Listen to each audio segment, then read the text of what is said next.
Welcome to the Face the Music podcast. What is up, everybody? My name is Matt, and I'm your host. As always, we have our top 10 songs of the week, show announcements, and my very special guest, the CEO of Moongroove Records, the man behind the men at MGR Fest, Tom Gallagher. Welcome to week 13. You ready? Let's do it. What's up, everybody? How's it going? How was your week?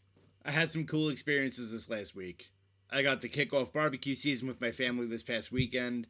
I took my wife to the Kelly Clarkson talk show. And before you all talk a bunch of shit, Kelly Clarkson's metal as fuck.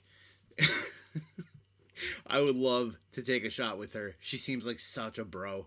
The week 12 episode was fun, though. I had a good time hanging out with Dead Within Days, learning about their roots as a band and really what drives them to do what they do. I still can't believe these dudes have not even been a band for a full year yet, and they've already come so far. Please go check them out if you haven't already, and follow them on socials to keep up to date with everything that they've got going on. For my first timers, welcome to the Face of Music family. I'm glad that you found your way here. When you're listening, it's our time to just hang out together, so forget about the insanity of life. You'll never hear me talk about politics or religion or any of the hot button bullshit that we're bombarded with and drowned in all day, every day. For all my returning listeners, welcome back, fam.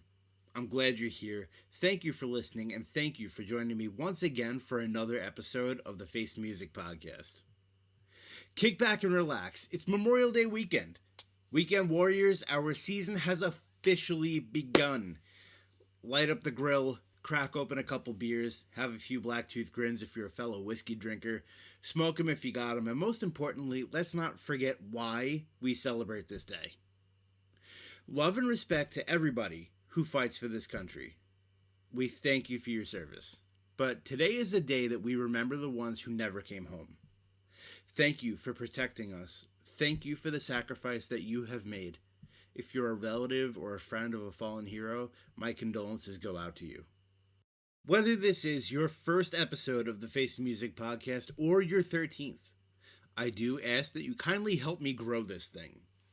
Follow me on Instagram and Facebook. Like and share my posts. Vote when there's something to vote on. I'm going to be doing a lot more listener votes on my Instagram page, so keep an eye out.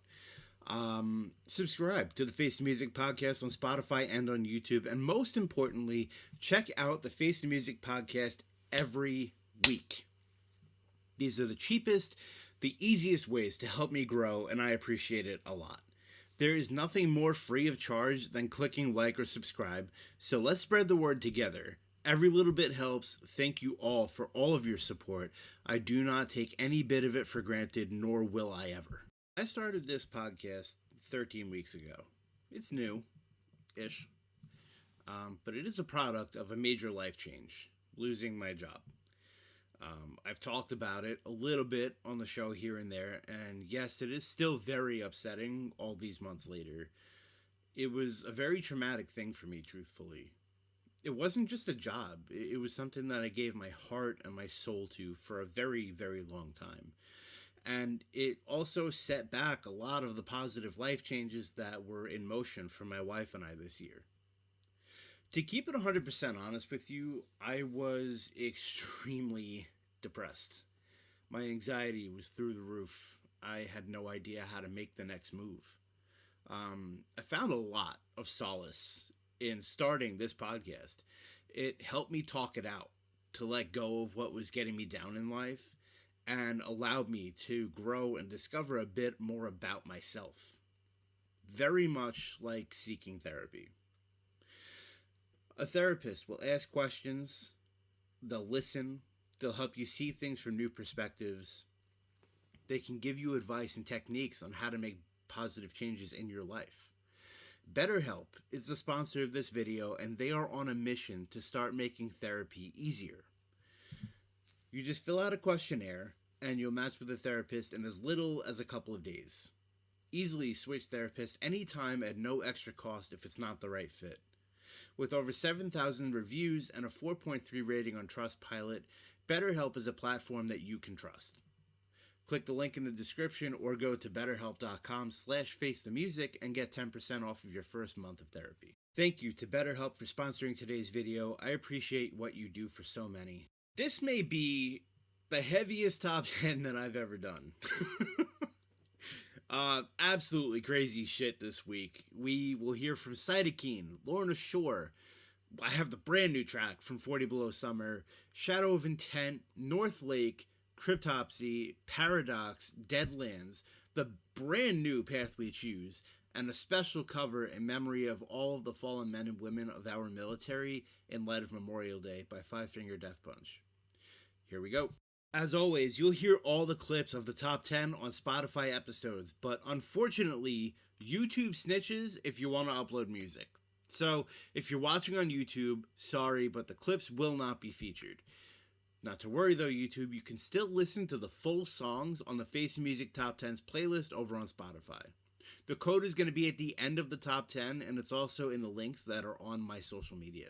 You can check out the full songs on the Face Music Top 10s playlist over on Spotify by either searching or scanning the code that is on your screen now.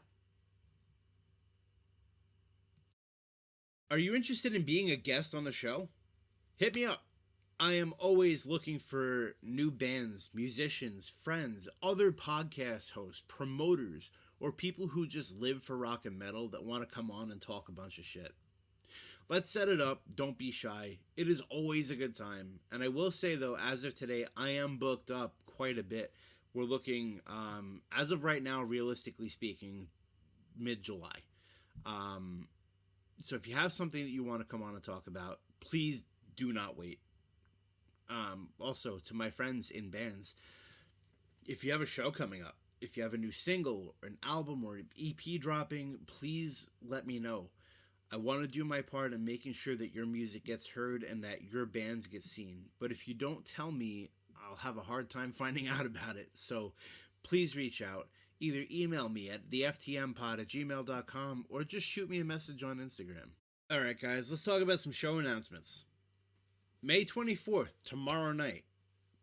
Presumably this airs on the 23rd. Unless it's last week and I have computer issues out the ass and I post sometime on Sunday, which I apologize, but let's just go ahead and assume things are going to go the right way this time. May 24th, tomorrow night, we have another fantastic night of metal featuring Uchikatsu, Patterns of Decay, and Tethered. This is going to be at City Sound Studios in Ronkonkoma, New York. Also featuring Graveborn from Massachusetts, Cytokine, who you just heard from New Hampshire, and Soul Mirror. One day later, Sand City South in Lindenhurst, New York, we have I Dreamt the Sea, Dead Within Days, Soul Searcher, Numb Flower, and Hope Speak. Doors are at 6 p.m., $15 to get in. It is cash only, so hit the bank on the way, and it's a 21 and up event. June 14th, Whiskey Rocks in West Babylon, New York. Resist the Temptation, Take the Stage. More details about the show will be coming soon, so keep your eyes and ears open. Please follow them on Instagram for all details. June 26th, this was just announced. Path We Choose, a Prelude to Misery release show. This will take place at Amityville Music Hall in Amityville, New York, featuring Hostile Intent, Summon the Plague, Dead Within Days, Senseless, and the boys themselves, Path We Choose. Tickets are only $12 if you buy from the band, $15 if you buy at the door, so you know the drill. Save some hard-earned cash and buy from the bands.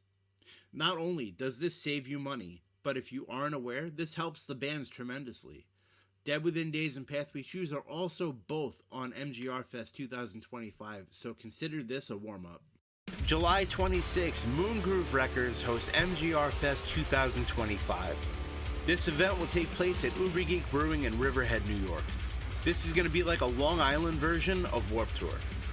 The whole thing kicks off at noon, will feature local artists and touring acts, and there will be plenty of vendors, activities, games, food trucks, and so much more. $25 if you buy ahead of time, $30 at the door, so make sure you save yourself some cash and buy early. I will say, for $25, you are getting a crazy show. I'm going to give you the full lineup in just a minute, but you're getting, I think, close to 18 bands. You're getting 3 acoustic acts. You're getting vendors. You're getting a festival, a legitimate festival for the unsung heroes of the music industry, the local unsigned bands, the ones that work the hardest, the ones that kill themselves trying to make a name for themselves. This is their chance, and this is brought to you by Moongroove. Moongroove are the people for the people. Now, every week since the inception of MGR Fest, I've been telling you guys all about the details and updates. As of this past Monday, all the bands have been announced, all vendors have been announced. So today, I am happy to give you the entire roster for your MGR Fest 2025, starting with the vendors. We have Riff Haven Audio Recording Studio, Floating Forest Guitar Pedals, Safe Haven Music, Mon Cherie Sugary, Burnworks Unlimited, Gallagher Baked Goods, Katie Crafts, the Maui Chop House Food Truck, the El Amor del Caribe Caribbean Love Food Truck, and yours truly, the Face the Music Podcast. I'll have a table and tent set up with some cool stuff to buy. There's going to be a raffle or two. I'll have a mobile setup for coverage of the show, so maybe come by, say what's up, maybe even cut a promo for the show. But get there bright and early. The event starts at noon, so you want to make sure that you're there early. Let's pack this place out. Let's do the damn thing. This is a festival for Long Island from the people that live here that love music. Now, ladies and gentlemen, speaking of the festival, speaking of people who bleed passion for music, let's not forget about the bands. Your bands for MGR Fest 2025 in the order in which they were announced does not mean this is the order you're going to see them play or any sort of importance, merely how they showed up online. We have Farsight, Ringside Tonic, Pathmaker, Cheem from New England, Path We Choose, Soul Searcher, Resist the Temptation, With Sails Ahead from New Jersey, Hope Speak, Dead Within Days, Pulses out of Virginia, Off Guard, Oceanside, I Dreamt the Sea, and Craving Strange. This is also featuring special acoustic sets from Bojack, also from the band Ronin, Chris Upland, and Ghost City Limits, which, if you guys watched a few weeks back, that is Rob Moonfesta himself. Go give all of your vendors a like and all of these bands a listen. Make sure you buy your tickets early. $25 online or 30-day of event. Bring some extra cash for food, shirts, raffles. Save some time at the door too, since the event starts at noon. You want to make sure you're there early and you're inside when that first band kicks it off.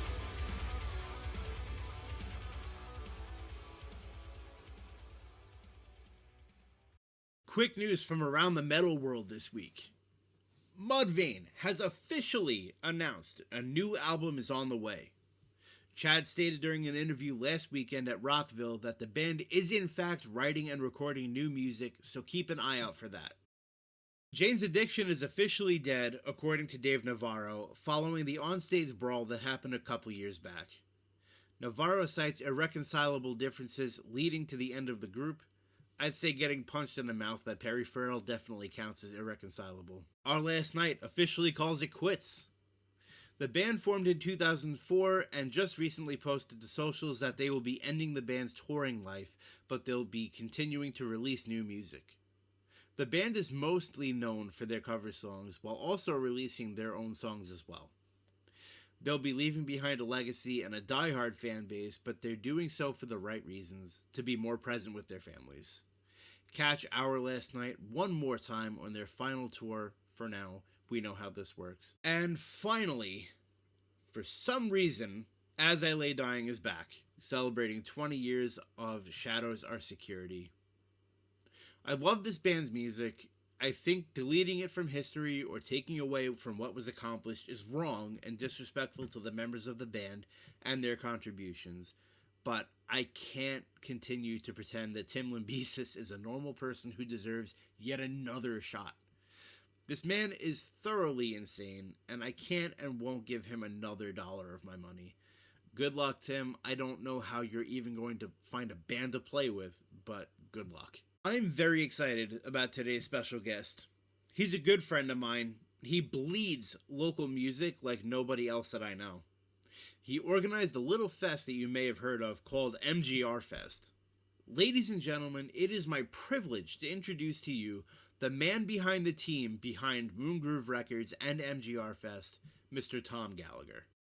Welcome to the Face of Music podcast, everybody. Sitting here with Tom Gallagher of Moongroove Records. Tom, how you doing? Good. Welcome to the show, man. Pleasure to have you.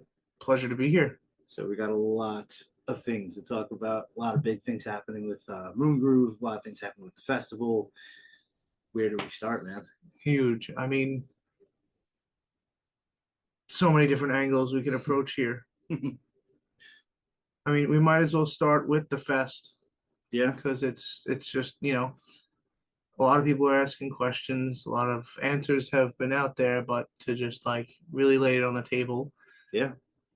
It's just a dream I've had running a festival for the longest time. And, being in bands that always got, the dirty end of the stick.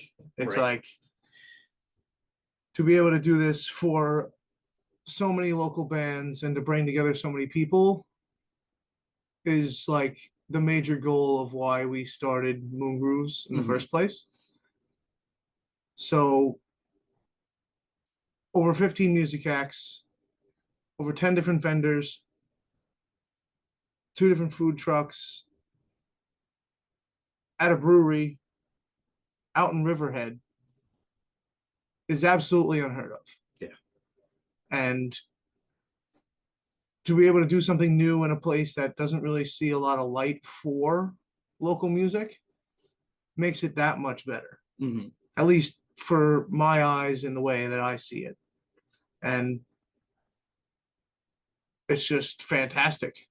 And the people who have been helping me and the bands that have been working together with me to make it all happen and the vendors, it's just come to be this huge collective effort rather than like a business angle where like people are like aiming to make money off of something. This has been solely to make genuine connection with fans who like the music, the bands themselves with each other, and to just put their name out there in a way that has no stipulation, has no bounds, has no, you have to do this in order to get that. Like there's none of that when it comes to Moongrooves. Like we don't sign bands, we don't have contracts, like, and like maybe in the future we will when we start producing and filming more like music videos or live streams or like,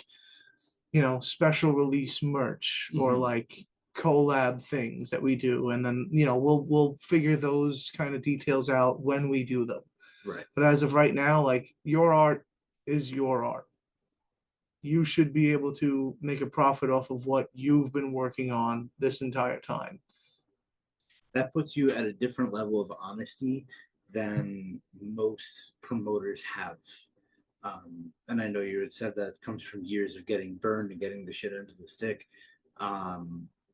It's cool that you were able to take that negative experience and say, I refuse to let the next generation of bands coming up experience what I had to go through.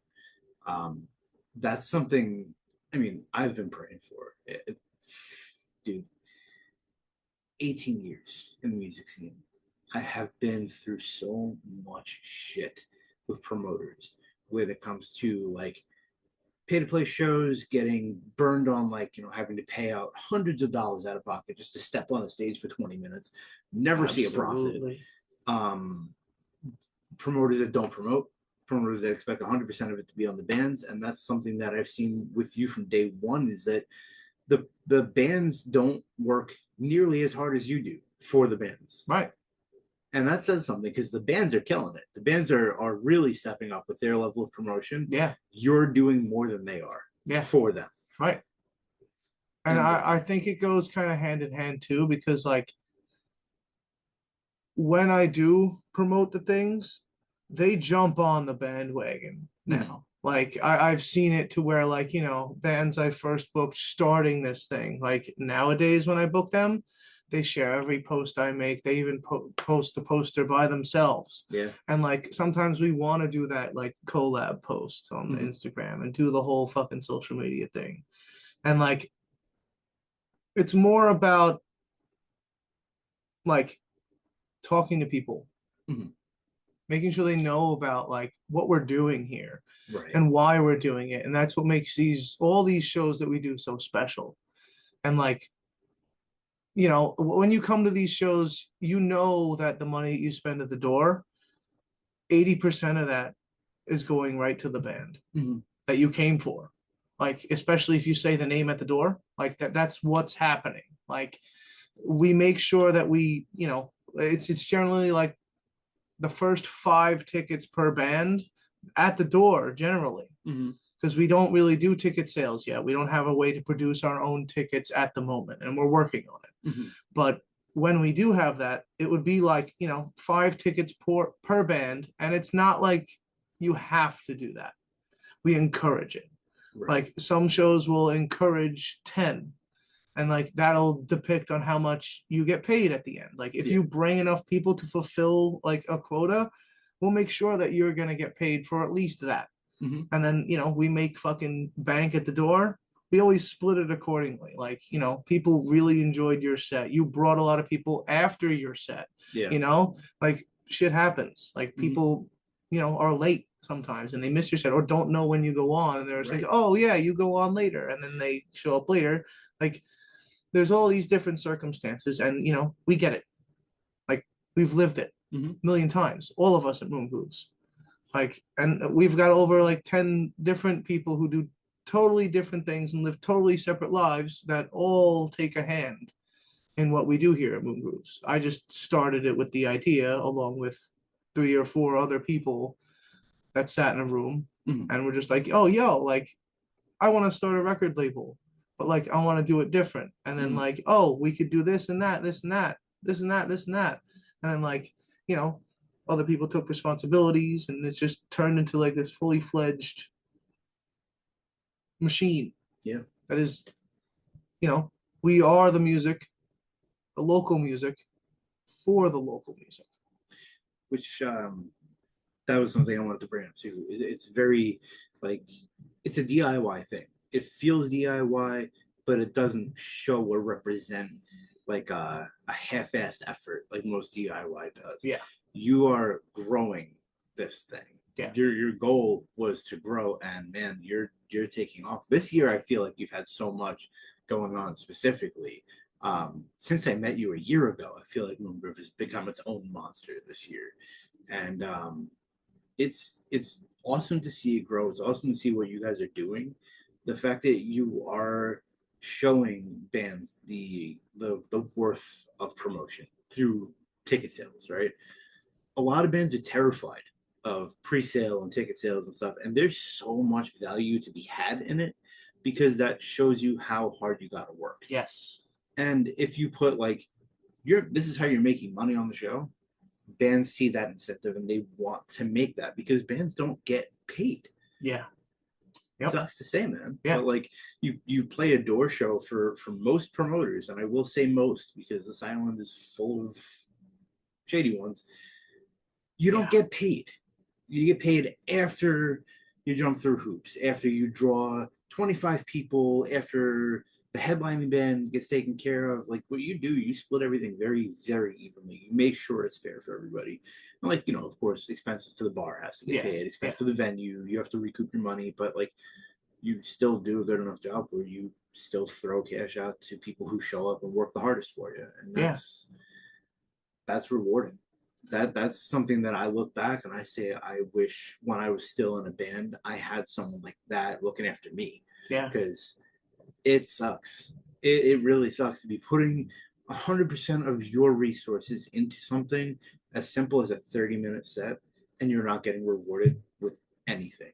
You know, I don't want to name names particularly, but if there's a venue that hosts shows, that venue should be responsible for helping promote those shows because that's promoting your venue. I don't see too much of that. Yeah. That's No, I totally agree.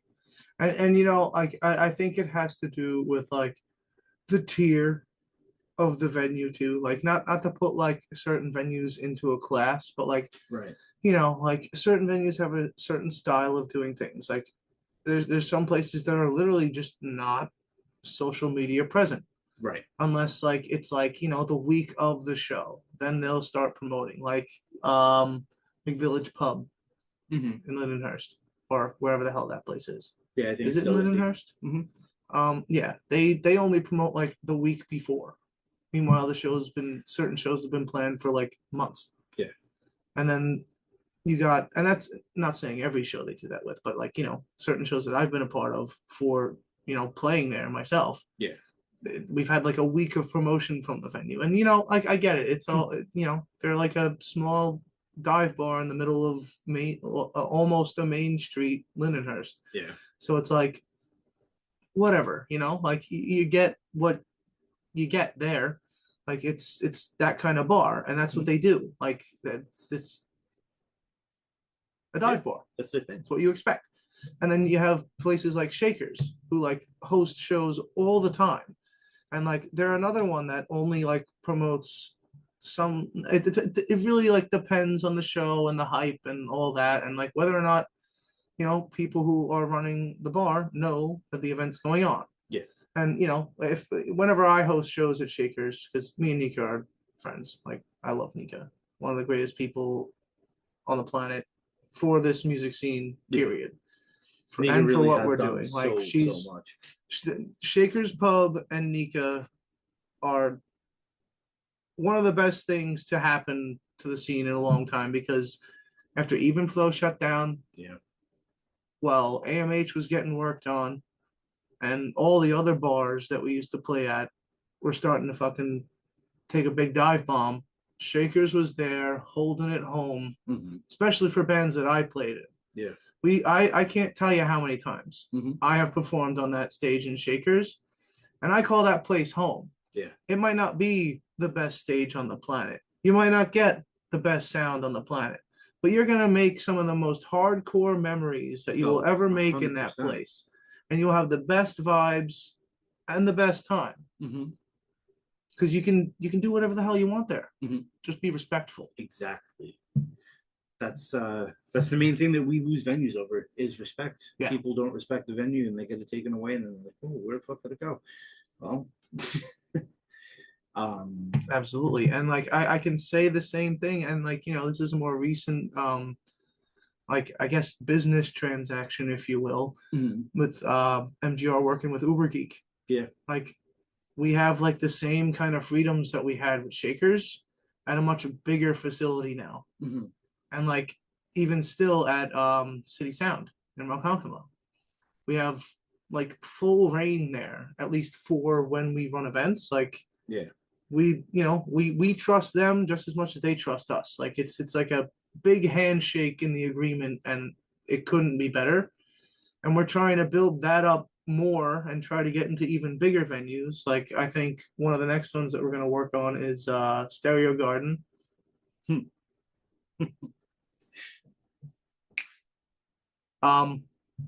We definitely want to do some shows there because that place is fucking huge. It is. They have a giant bowl arena place, and we could throw some massive events there. Yeah. Mine was just at And like 3 years ago. yeah, venues like that need to start really welcoming the local scene back. Because listen, I get it. Cover bands bring in the money, Mm-hmm. but you got to give us a chance here with the local scene because we can do it, if not tenfold. Yeah. Because like, give us the right opportunity. And listen, you can have people who are going to go tour the entire country, if not world, if you let us start up at a big enough venue to fit 200 plus people. Dude, you know, I was surprised enough to hear that Resistor is going to Puerto Rico. It's fucking crazy, dude. Oh my God! To hear a local band blowing up. The like second that, I saw it, I'm like, the boys are getting out of here. Their music's traveling. Yep. It's insane. So excited for them, man. When I said Puerto Rico, I was like, what the fuck did you just say? Like, that was, it's such a cool thing to be like, you guys are just the homegrown local boys, but you're getting out. Yeah. And that's so exciting to witness, let alone I can't even imagine what they're going through. Dude, it's so cool to watch because I remember, when they were like releasing their second record. Yeah. That's when I like really started hearing about them. And then I met all the guys because I started really like getting into the music scene back with I don't remember which band I was in. It was either I Still Believe in Heroes or Save Yourself, or when we first formed the Stitched Up. But I couldn't even remember. But those guys have been around for a minute. Yeah. And like, listen, hard work pays off, and you can just look at that band, and it shows. Yeah. Because like they're an independent band that has just trekked it and made it happen, and they're constantly on tour. And you know how many times I've asked to book them. And it's so hard because they're killing it. Yeah. They're going all over the place. I never take offense when bands are busy or anything like that. Because like, you gotta do what you gotta do. It's your art. You're performing your art and doing your art. Like, do your thing. I'm just here to also help you do that. And when the opportunity comes, we're here to help. I was very happy that I was able to talk to them a few weeks ago. I had them on the show. And yes, that's right, dude. They're such good guys, and like it was so good to connect with them and just get to like know them as people. Their music fucking rips, and it's like awesome. Seeing and it's them so do different on stage is so cool, and like they're just such a unique vibe for a band. Like they're just so down to earth, so chill, funny as hell, dude. Yes, so damn funny. All those guys are literally the genuine vibe, and like. The band hits like all those marks for like it's just so like different, unique, and like it brings a lot of fun back into metal, where it was like metal's fun, but this is like you listen to it and you're like, yo, this is like a jumpy, jump around fun, like almost dance to metal music. I'm in love with the fact that they have an actual DJ. Like they're bringing back that new metal shit. Yeah. When Headcase came out, I was kind of new to them. I'd only heard about them like maybe a month or so prior to Headcase coming out. But like when that shit dropped, dude, I was bumping it. I couldn't stop listening to it. I had the shit on repeat. It's such a tight album. It's so tight, really front to fucking back. It's addicting to listen to. Like, huge shout out to Resistor. I love those dudes. Yeah. But yeah, that's one example of a band who is just relentlessly crushing it right now. Yeah, I did try to get them on the fest, but they are going to be unavailable. Yeah. I don't know if they announced anything for it yet, and I'm not going to say anything either. But they are doing a lot in the coming months. I did also stay on the lookout for them, please. Yeah. Pay attention to Resistor. I did attempt to set up a Beyblade tournament at MGR Fest between them and Dead Within Days. Dead Within Days responded to the fucking the challenge. Oh yes. Joel cut a huge promo on the show. It was great. So funny, man. And that's what I love. That's the beef that we have between Long Island bands is a fucking Beyblade tournament. Yeah, dude. It's like the whole environment in this scene has changed and shifted so much. It used to be so competitive in all the wrong ways. Yeah. It used to be like you have to be the band that's got the brand new equipment. You got to be the ones that are playing the loudest. Everything is like, show off and flashy. And it's not like that anymore. When you go up to a band after a set and you say, hey, that was fucking sick, you can actually mean it now, as opposed to 10, 15 years ago. And you're just like, man, they sucked. We're going to blow them out of the water. Yeah. Like, no, man, it's just such a more genuine place now. It's friendlier, and bands are more willing to help each other. Yes. Now. Yes. That's I feel like the environment that you foster with Moongroove is that it's not just Long Island bands that are killing it. It's Long Island bands that are killing it, but they're also boosting up the bands that need some help. Yeah. The newer ones. And I have to say, I've talked to Rob about this. I have talked to a lot of people about this actually. Moongroove is the only promotion company we have on Long Island that rolls the dice consistently and regularly with out-of-state bands. I applaud you for that, dude. We never see it. It normally, for us to play out of state, we gotta sell our soul, break a fucking leg or something. Yep. And you're happily opening the door for bands to come here, and I can't speak highly enough about that. And to add on to it, I always make sure that those said touring bands generally get the highest paycheck compared to the local guys, because they got to pay for a place to stay. Yes. They got to pay to get there and get home. And the food for all the members. Yeah. And any other accommodations that they need.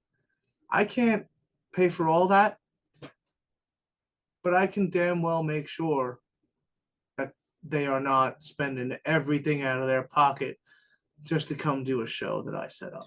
So I know I was talking to you at Trivium and Bullet a couple of weeks ago about my buddy Gordon, who was told about a festival opportunity up here that I don't think is happening now. But I kind of told him, don't take the deal, because he was told you will have to pay for yourself to come up here. You should try to book a few dates so you can afford to come up here, because once you come up here, you're not getting paid for the show. You're not getting compensated for food or hotel or any of that shit. It is unfathomable to me to tell someone, hey, you are in a pretty deep part of Florida. Find your own way up here and go fuck yourself. Like, that's not worth it. For what? For 30 minutes of time? I mean, listen, find your own way up.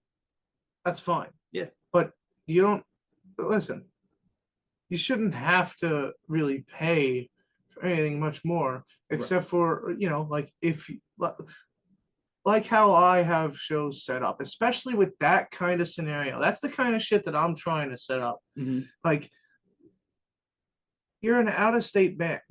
The likelihood that you're going to be able to sell a single fucking ticket to anybody for your band zero. Is literally zero. Yeah, it's not happening. You're not moving tickets. Unless, like, you have, like, some sort of crazy-ass social media presence, and then you already don't have to worry about it anyway. Like, it's impossible. You're paying out of pocket to do...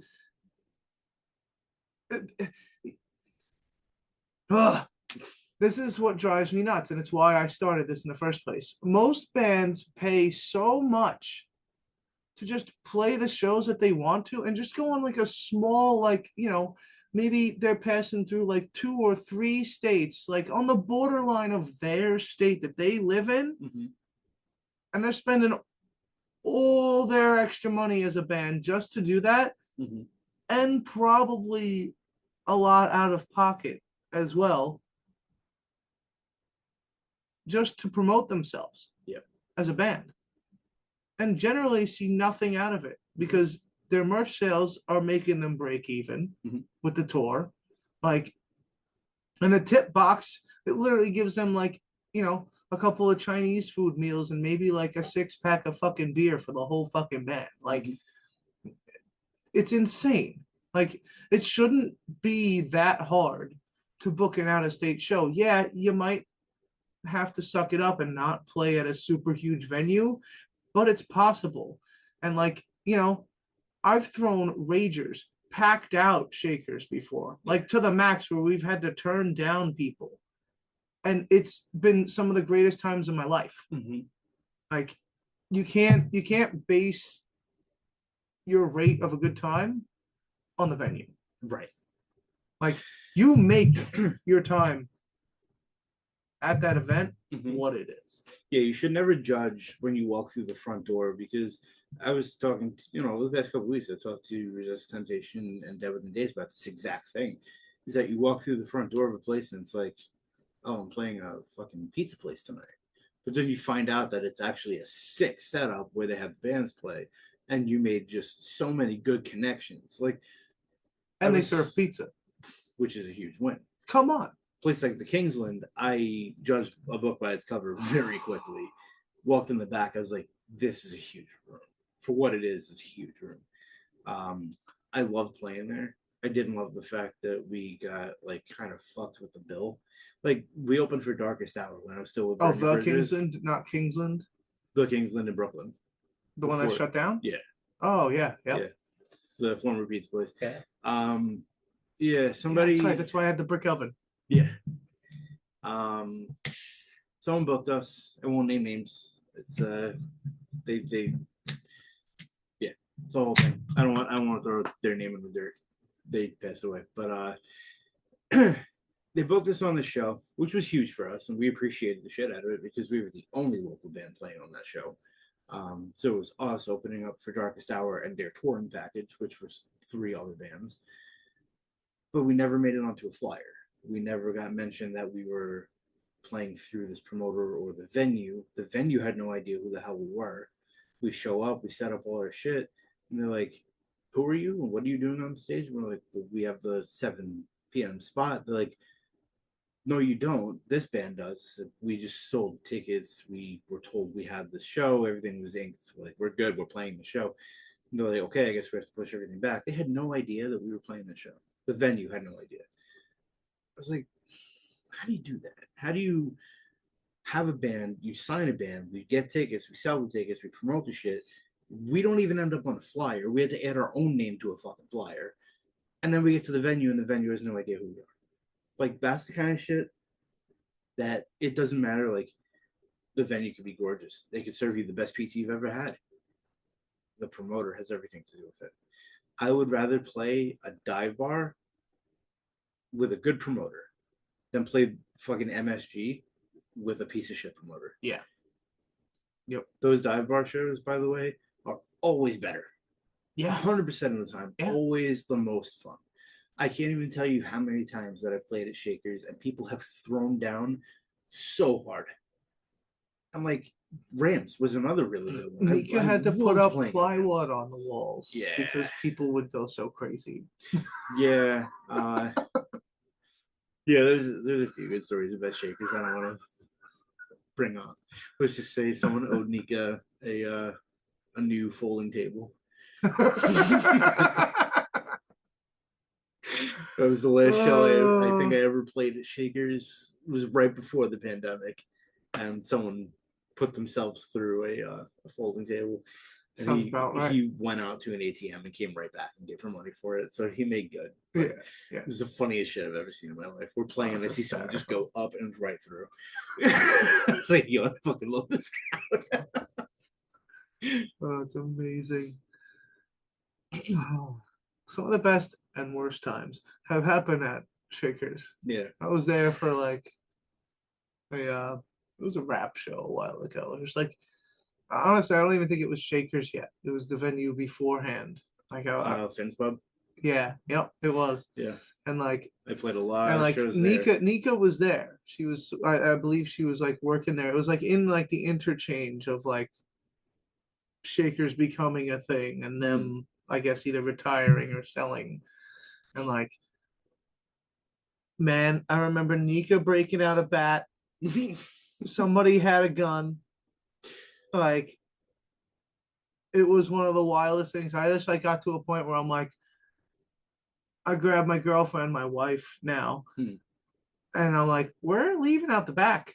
Yeah. I'm like, Nika, no, I'm getting out of here. Like, I just, like, I'm not that close to you. I just met you. Like, see you later. And now, like 10 years later, here we are. Literally 10 years later, they're about to celebrate their 10-year anniversary. Yeah. Or I think they just did. I think they just did. Either just did or it's coming up very, very Yeah, soon. I think they just did, actually. I was sharing it on the page. I think it was like the 10th, actually. Yeah. Or around then. Shout out Shakers. Yes. 100%. Shout out Shakers. Shout out Nika. Thank you for everything you do. Happy 10-year anniversary.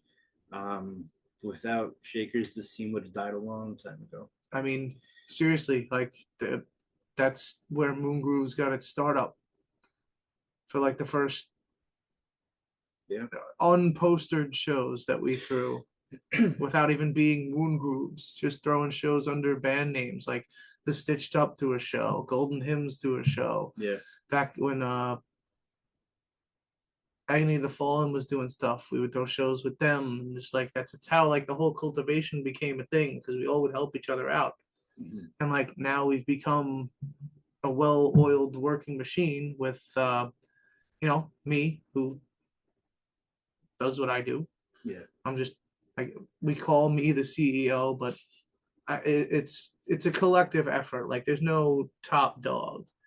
Like we all make major decisions. We all talk about it. We all decide on something, and some things happen when a couple people disagree, or it's just like what's better for what we're doing here, rather than like the collective or like what we want to do. Because sometimes what's better for the collective and what we want to do, it like strickens what we like kind of want to push forward. Yeah.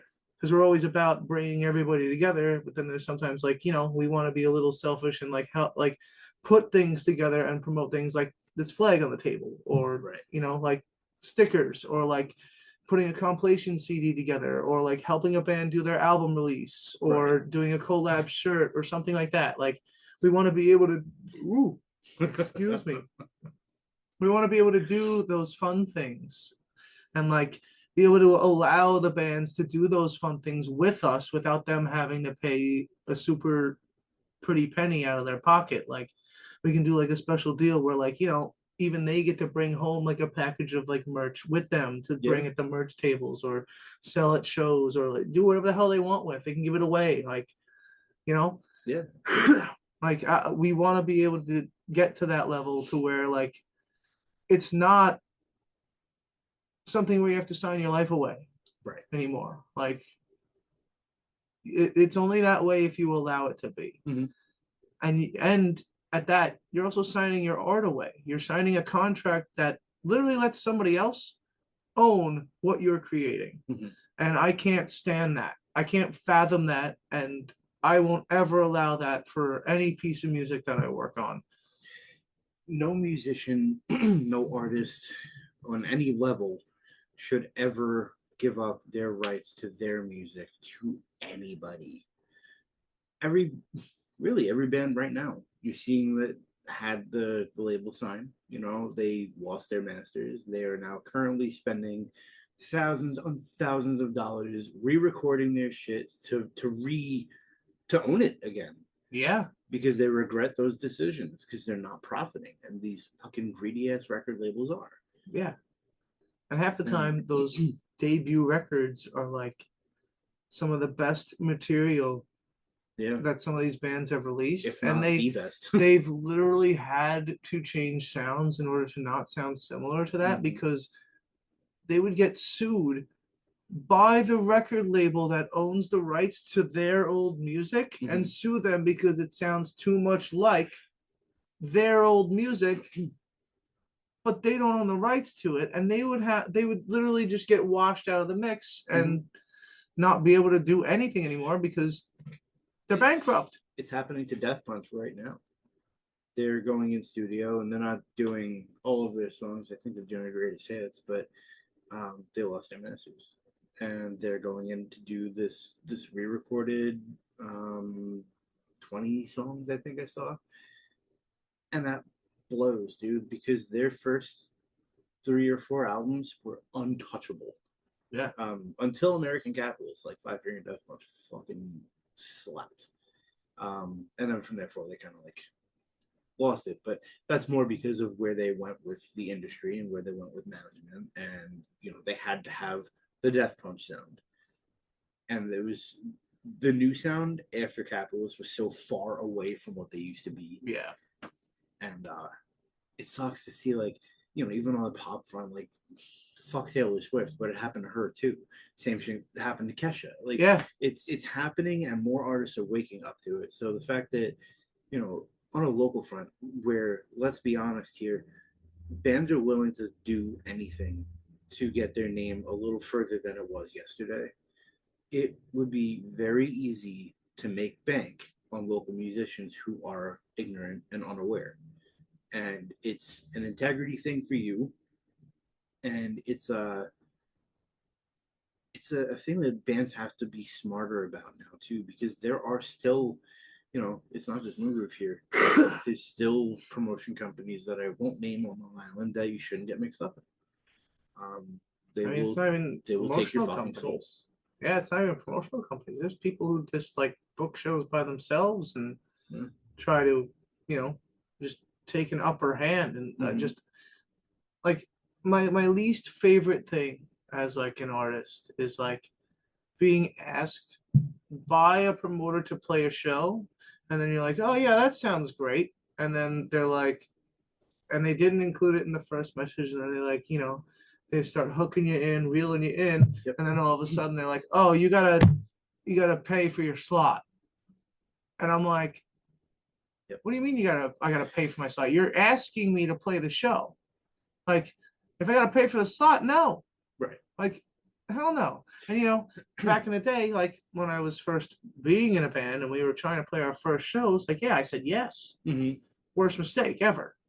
You know, like ended up, you know, we weren't allowed to play unless we paid before we went on. Yeah, I think all of us have been in that position. It's like ridiculous. And like, you know, not that I can say I can prevent that from happening to everybody, but you know, we're here to give an opportunity, especially to new upcoming bands who, you know, you can't be some garage band who has absolutely no releases out whatsoever. Right. Like, put the effort in, record your stuff, put it out there, get it on social media. It doesn't have to be Spotify. You can do Bandcamp. You can do SoundCloud. I don't care what it is. It has to be promotional. As long as I can listen to it on a device, or give me a CD, give me a flash drive. Give me a fucking floppy disk. I don't care. Like, as long as I can physically listen to it, not just on YouTube with no correlation whatsoever, you have to have a little bit of a social media presence too. But, you know, like, we're here to give those bands a chance. Like, you're starting up, putting in the effort, like, we're right there with you. Yeah. Let's build this whole thing together. Let's all work together so we can all make it happen for all of us. Not just the one pop punk band that's doing well. Not just the one deathcore band that's fucking packing out houses. Like, what about the other guys that helped you pack out that house? What about all those fans that came from that other band that packed the entry, that stayed for the end of the show, that stayed to see you just because they were there? Like, give credit where credit's due. Give everybody the same opportunity for these shows. 100%. You know, like, and like at the end of the night, you give the bands what they deserve. You know, the headliner packed out the house. Yes, they get the most of the profits at the end of the night. You know, but like, I hate talking about that kind of shit because that's not what it's about. Right. Like, what about your exposure? What about all the people that were there with their eyes locked on you, paying attention to you? That's what matters. The passion that you put on the stage and let people connect, the connection, like being a collective source of energy together in one room to just do that thing that you all enjoy. So to anyone who is listening to this, who is not aware of the politics of a local music scene, there are promoters who will not really promote. They'll put the shows together, fine, but it all comes down to money. It all comes down to the dollar. So They will have anyone on any show as long as you're willing to pay your way in, which is the pay to play scenario. There's nothing wrong with selling tickets to a show. That is never anything that I'm going to say is a failure of a tactic. It's a great tactic. It locks people into a commitment. It makes them show up. They spent the money. Once people spend their money, they're going to commit. Playing for a door, you don't get the same kind of turnout most of the time. Yeah. What these promoters do is they will tell you you're responsible for selling 20 tickets at $10 each. So at the end of the day, you're responsible for handing in $200 to these promoters before you even set foot on stage. Now, what that comes down to is it doesn't matter if these people show up or not.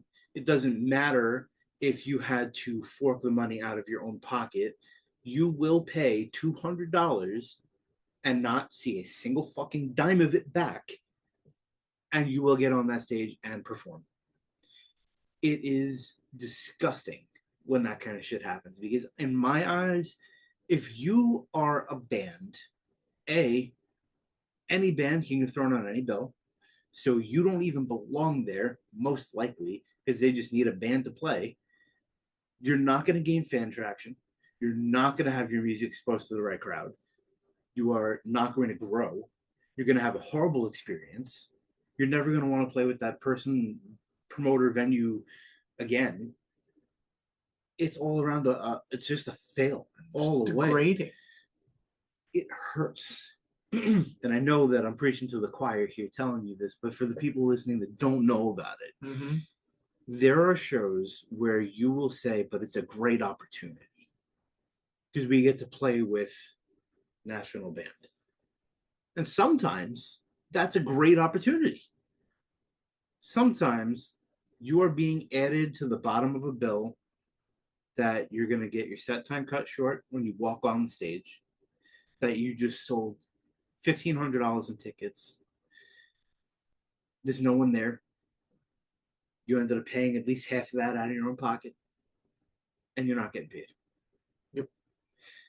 For a band that can't draw on their own, because if they did, pre-sale wouldn't have to matter because it would be sold out anyway.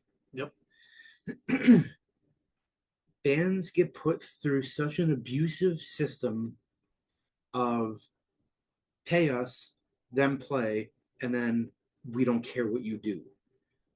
And I've been through it enough in my life. I'm sure you've been through it enough in yours where we can confidently say that's not the way the bands deserve to be treated. The ones that are actually promoting and dumping resources into making sure they have as close to a perfect set as possible. Right. Rehearsal money every week, t-shirt money, sticker money, promoting the show, running being ads, a band, dude, being an artist, being a creator of and dedicating your life Yeah. and your time to delivering a performance on Right. any level. Yeah. You're giving your all for 25, sometimes less minutes on a stage that the promoter doesn't give a fuck if you show up. They got their money. Yeah. You know? So to spin that and say that you guys create an environment where it doesn't matter if you are that bottom level band, as long as you're promoting and you're putting in the effort and you're moving. You're not just staying stagnant. You're not putting one thing up in January and then another thing up in June saying, hey, big thing's coming. You're going to give them a shot. Yeah. Right. Because, I mean, at the end of the day, it's like you're working extremely hard for the bands. The bands need to work hard for you too. It's got to be It goes it's hand got to in be hand. Listen, I see that effort coming this way. Like, you want to be a part of this. You want to be a part of this movement, this Moongroove movement, if you will. Like, all it takes is effort and being honest with yourself and the people around you, with what you want out of the music scene and what you want to do as just an artist, period. Because, like, you can't do it alone. Right. You need the people around you. You need a community. And, like, that's how all these other music industries and businesses and labels came up. you really think they're doing it alone? They got a team of at least 20, 30 people that they've known for the last 15, 20 years, Yep. especially these big names. And like, it's all family and friends at this point. Like, we're just going to do it a little different because it's just going to keep on expanding and growing. And, like, yeah, I will be Moongroove Records, but who's to say,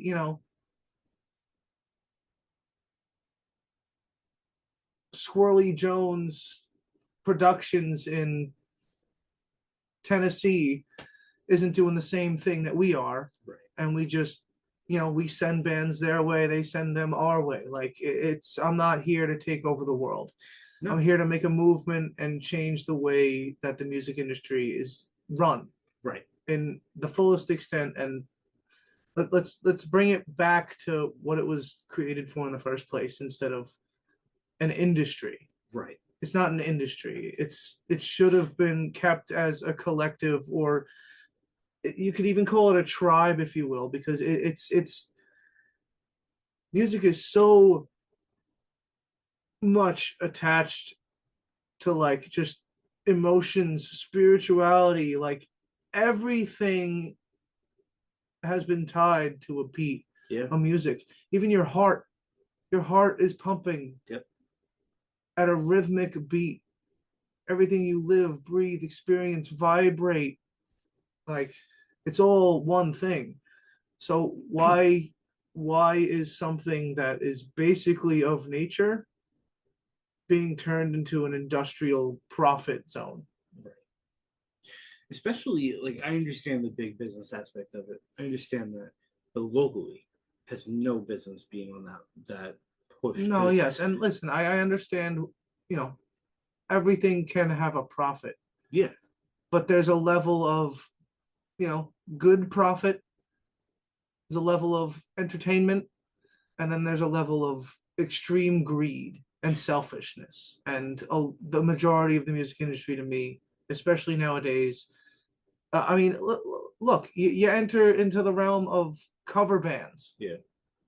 And it's an absolute political nightmare. Yeah, it is.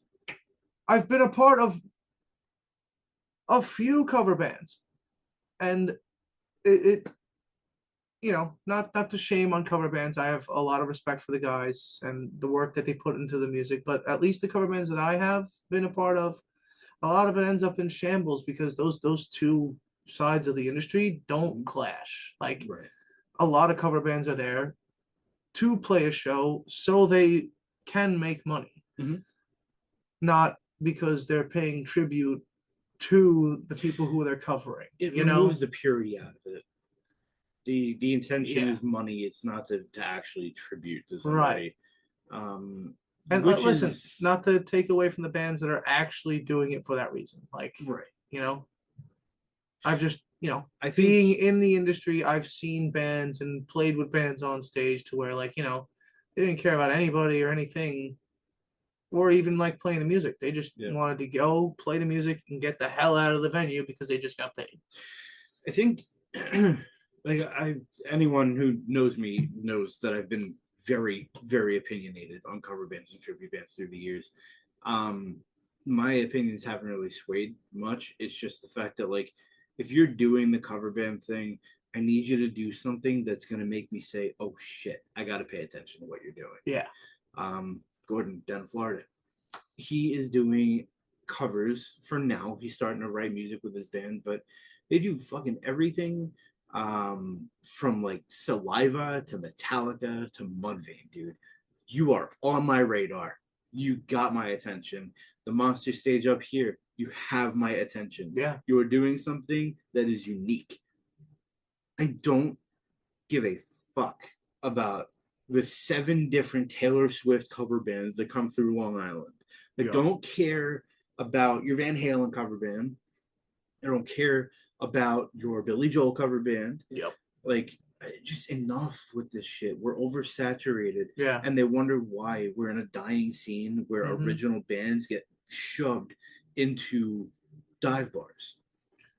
Cover bands ruined a lot for the local music industry, just because it's been, people realize that cover bands draw because people know the songs, and Yeah. so And they're fun it got shows. Don't get me super. wrong, but Listen, I'm not shaming cover bands again. Like they've taken a lot away from like the bigger venues, like locally, like we got Mulcahy's, we got Soundgarden, we got the Spotlight at the Paramount, we got I mean, there's tons of other ones that are big, like West Bay Theater.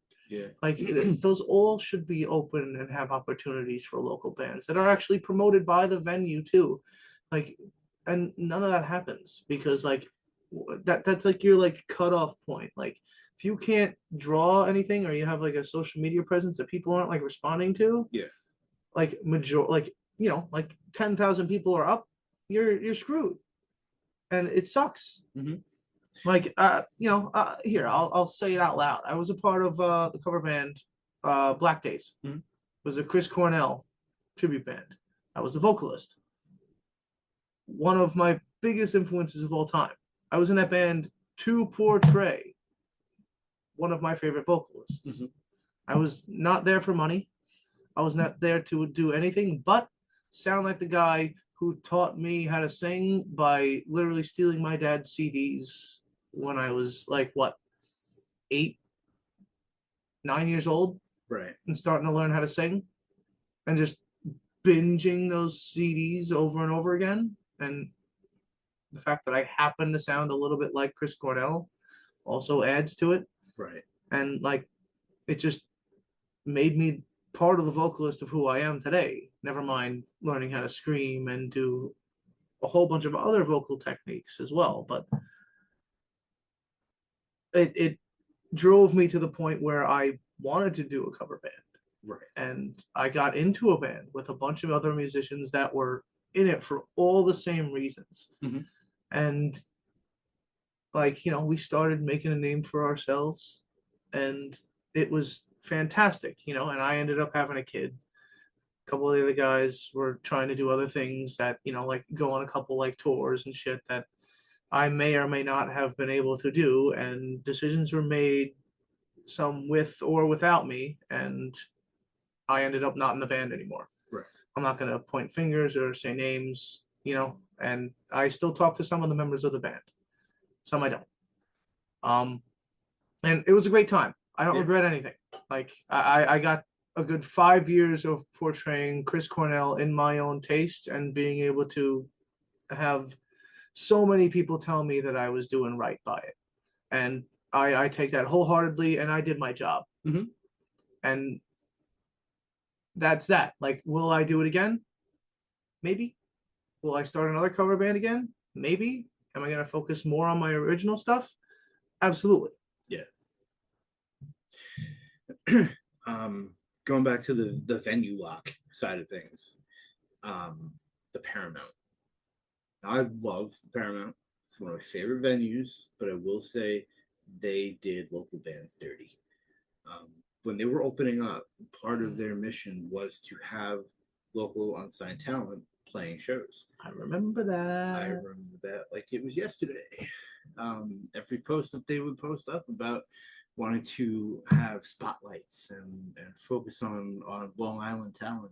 And, bullshit. Yeah, they basically Bullshit. just took cover bands as their local talent. Yeah. Like- Moore was like a mainstay for them, and like When I was in Black Days, we played there multiple times. They still play there now. Yeah. Like it's nuts to me that like I know other bands that have played there, local bands, but again, going into the pay to play bullshit, they had to pay a lot of money to step foot on that stage, which is another side of the political argument with bands, is that you need to be made of money to have the opportunities that you want. on that note, that's what kind of drives me crazy, because you know what? The last time that I was in Black Days and we played there, Mhm. we didn't have to pay a dime Yeah. to play there. They were treating us like we were some sort of touring act, and we had a contract, and Well, you were They- drawing. yeah, but we didn't draw that much like a national touring act that they've had run through the spotlight. Yeah. But they give us the same treatment because we were a cover band that was known and drew on the island. What about a band like Resistor? Yeah.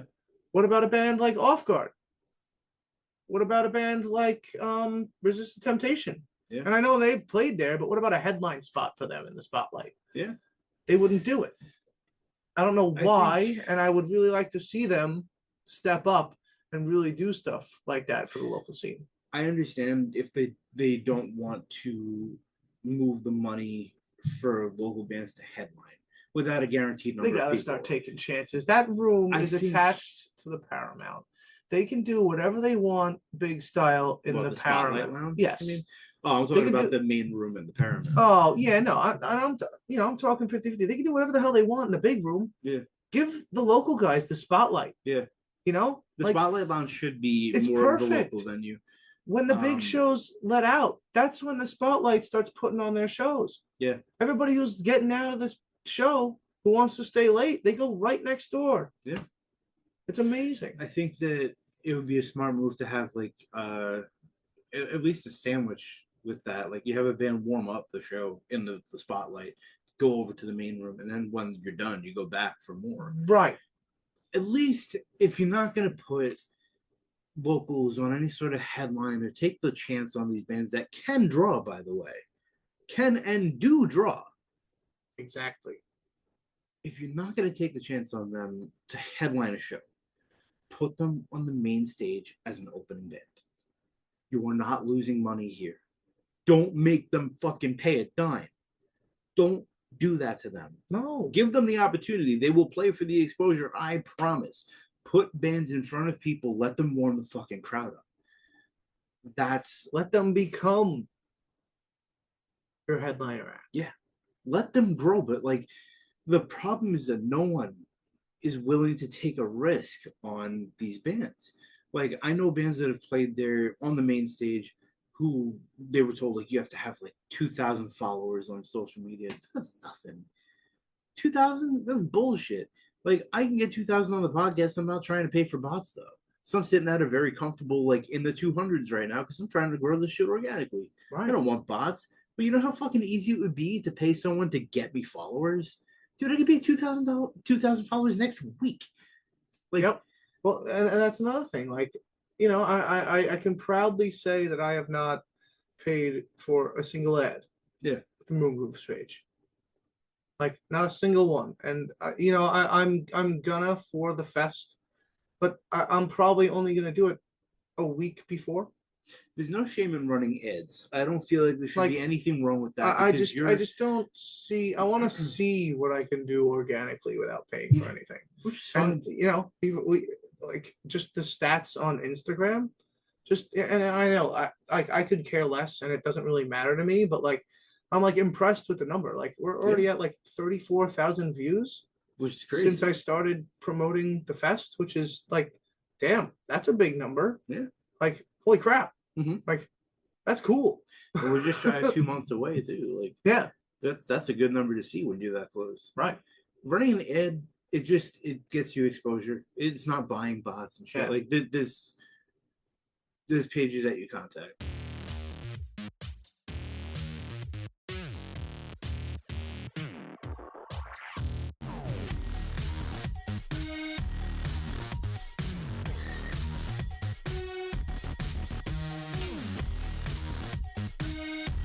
So yeah, the Paramount, they start off by saying they're not going to, or they will cater to local bands. They end up lying through their fucking teeth about that.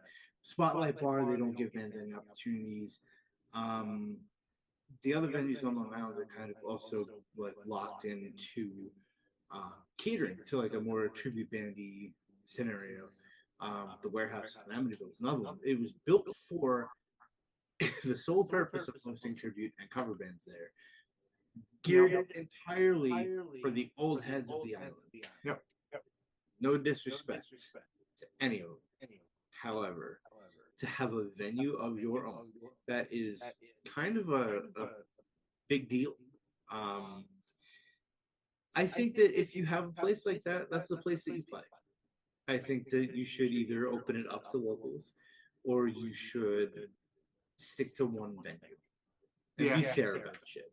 You know, I know like bands, if you're drawing and you're doing the thing, like you should have the opportunities presented to you, obviously. But if if you're not going to open it up to everybody to give everyone that fair chance that you yourself had someone take on you, it's kind of messed up. Yeah. Especially with like the Paramount, you know. Festivals is something else I wanted to talk about because through the years, you know, if a band wants to play a festival, right, you got to research the festival that you want to play. You have to put in the work to make sure that you're a band worthy of playing a festival, which is sinking in money. And now, not just on top of rehearsal costs, you're sinking production costs. You're sinking money into banners and scrims and lights and effects, and it's very, very expensive for bands to do. On top of the fact that now our old buddy pay to play comes in, and I know, at least for like a smaller festival like Blue Ridge Rock Fest a few years ago, 2021, they were charging bands $5,000 for a 30-minute spot to play that festival. Now think about that for a second. $5,000. They feel like your band is worth $5,000 to play 30 minutes on their festival. At what point do you say, I'm sorry, it's not worth it? You're guaranteed to get new fans. You're guaranteed to get new exposure, to get promotion. But it's $5,000 for 30 minutes of your time when you're already investing a few hundred, if not thousands of dollars into getting ready for that show. Is that worth it? Something like that. To me. No. I would say a couple hundred. I'd be willing to part way with like 500. I mean, even for an like, opportunity. so like it depends on like, so what venue did we say? Like, did we say any specific venue? Like, say with this event we're at like some like, I don't know, Well, like we'll call it like MSG, right? Sure. Madison Square Garden. Like if it were something like that, and like we're talking like, you know, like say it was like a Warped Tour like thing, and like they had stuff outside and inside, or on like different level tiers or whatever, however you could do it, or Yeah. or maybe we'll take Nassau Coliseum and do that better, like how they did Warped Tour. Yeah. You get the main stages and the small right. And you know, like it depends on which stage you're on. It depends on what other bands are on your set and your stage, and like playing within your time period or at the same time as your band. Like, Yeah, I was gonna say, say, factor in overlap. yeah, all this. like overlap. Like I can't tell you how many times I was at Warped Tour, and there was one of my favorite bands playing at the same time as another one of my favorite bands, and choosing between the two, me being me, I didn't. I would stay for half the set of one and then sprint my ass to the other set, which was generally on the other side of the entire festival, and make sure I made it to at least see two songs. You know, like that shit kind of sucks. It does. And like, if that band is something that's, you know, like I've seen, I forget who was playing at the same time, but it was one of the years where Taking Back Sunday didn't headline Warped Tour, but they were playing at the same time as like some like band that was like, you know, they were just like up and coming. They were like just starting to do like, you know, East Coast tour and shit, and they were on our side of the thing, and they just got like hogwashed. They had like 10 people at their thing, because like I left Taking Back Sunday like halfway through, because like, listen, I love the band. They're from here. They're fantastic. The new stuff, Yeah. not a big fan. Like it's good, I don't like the vocal style change, the guitar tones change, which was a real big reason why I love the band. And it just like I walked away. So I was like, all right, let me go see the other band that I knew that was playing. And I walked over there, I'm like, damn, I feel bad for just being at Taking Back Sunday instead.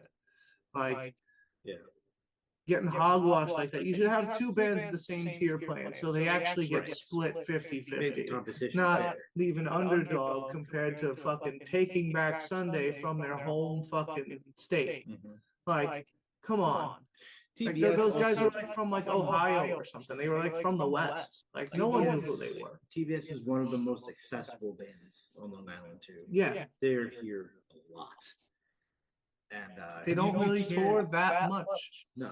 And that's the one thing I always disagree with when it comes to Warped Tour is that you're going to have a band that whether the organizers know and understand the draw that they're about to have and they do it on purpose to fuck with the other bands, or they have no idea that a band like TBS is going to draw the way they do here. Yeah.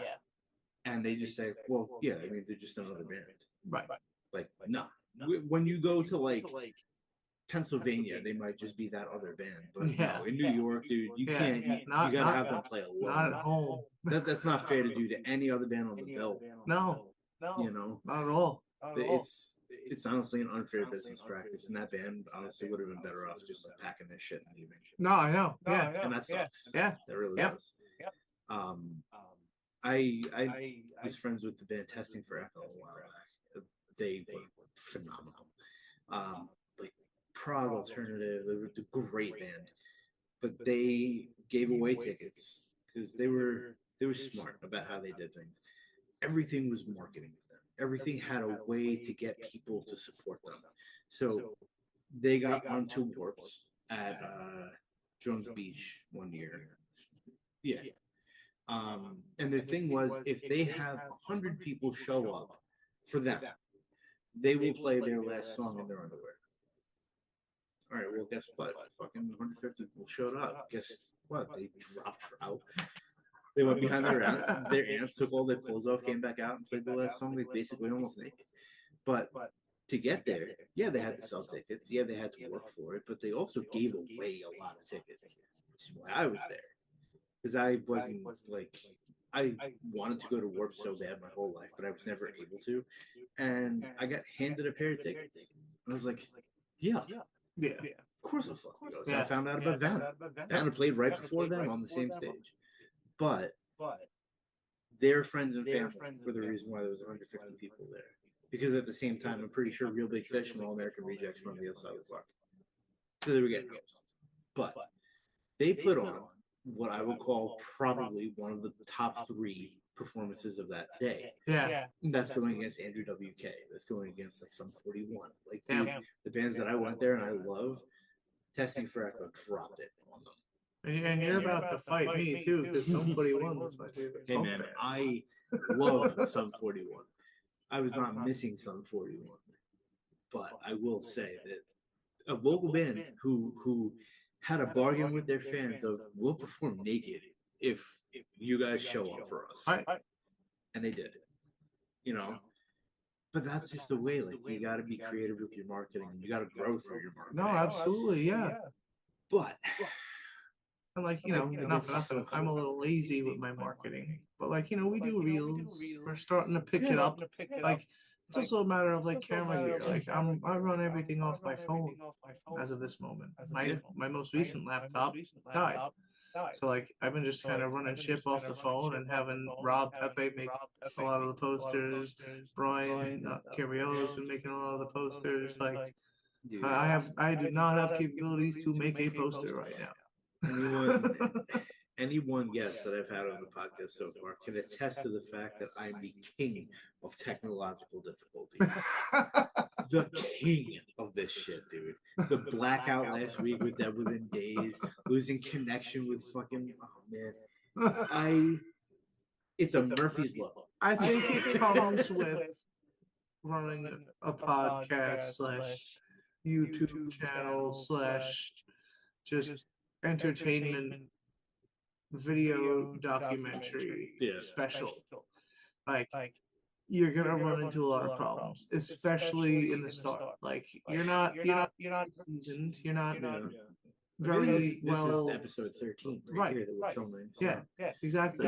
So like, you know, and like I'm super proud to be here. I'm super glad I get to be in the partial groundwork of what is to become the great Face the Music podcast. Man, let's Like put it on high you're then. gonna make waves just as, you know, everybody else here on the island scene has done. Like we're all in this together. Like everybody gets noticed, especially here at MGR. Yeah. Like Which is something that I will tell you. Starting this one, I did. It came in at like kind of a shitty point in my year. Like I was with, well, I have no shame in dropping. I was with Beth Pitch Auto Credit Union for 7 fucking years of my life, and January 10th of this year, they showed me the fucking exit door, and I wasn't stealing. I didn't do anything wrong. They said that things weren't working out the way they wanted it to. Well, they can go fuck themselves because it opened up a door for me. Because I had two options. I could sit there and be miserable about it, or I could take my time and say, hey, this is a podcast I've wanted to do for a long time. I've wanted to have the balls to get in front of a camera and a microphone and do my thing. And I have bled for this music scene for 18 years now, man. I started in this shit in 2007, and I fell in love with local bands. I've done a lot to help as much as I can. You know, up until last year, I was selling hot sauce, trying to like help bands promote by giving them their own hot sauce, kind of like how Even Flow did with giving bands their own wings. yeah. And it just wasn't enough. You know, it was I had to put money and time into it, so bands needed to put money into it. And while bands were making money, not every band was financially in a position where they could do that. And I totally understand that because I've been there. Absolutely. You know, and it wasn't, you know, I will say Monolith Zero. They are the homies. They shouted me out. They're the one band that hired me to make a sauce for them, and they I think did pretty well with it. I actually remember that. Yeah, I remember when that came out. I did not get to try it. Let's see if I can find the recipe for it. But you know, I have been on both sides of this. I've been playing in bands my entire life, and I've been in a position where nobody will give me the time of day. Nobody will get my music out there.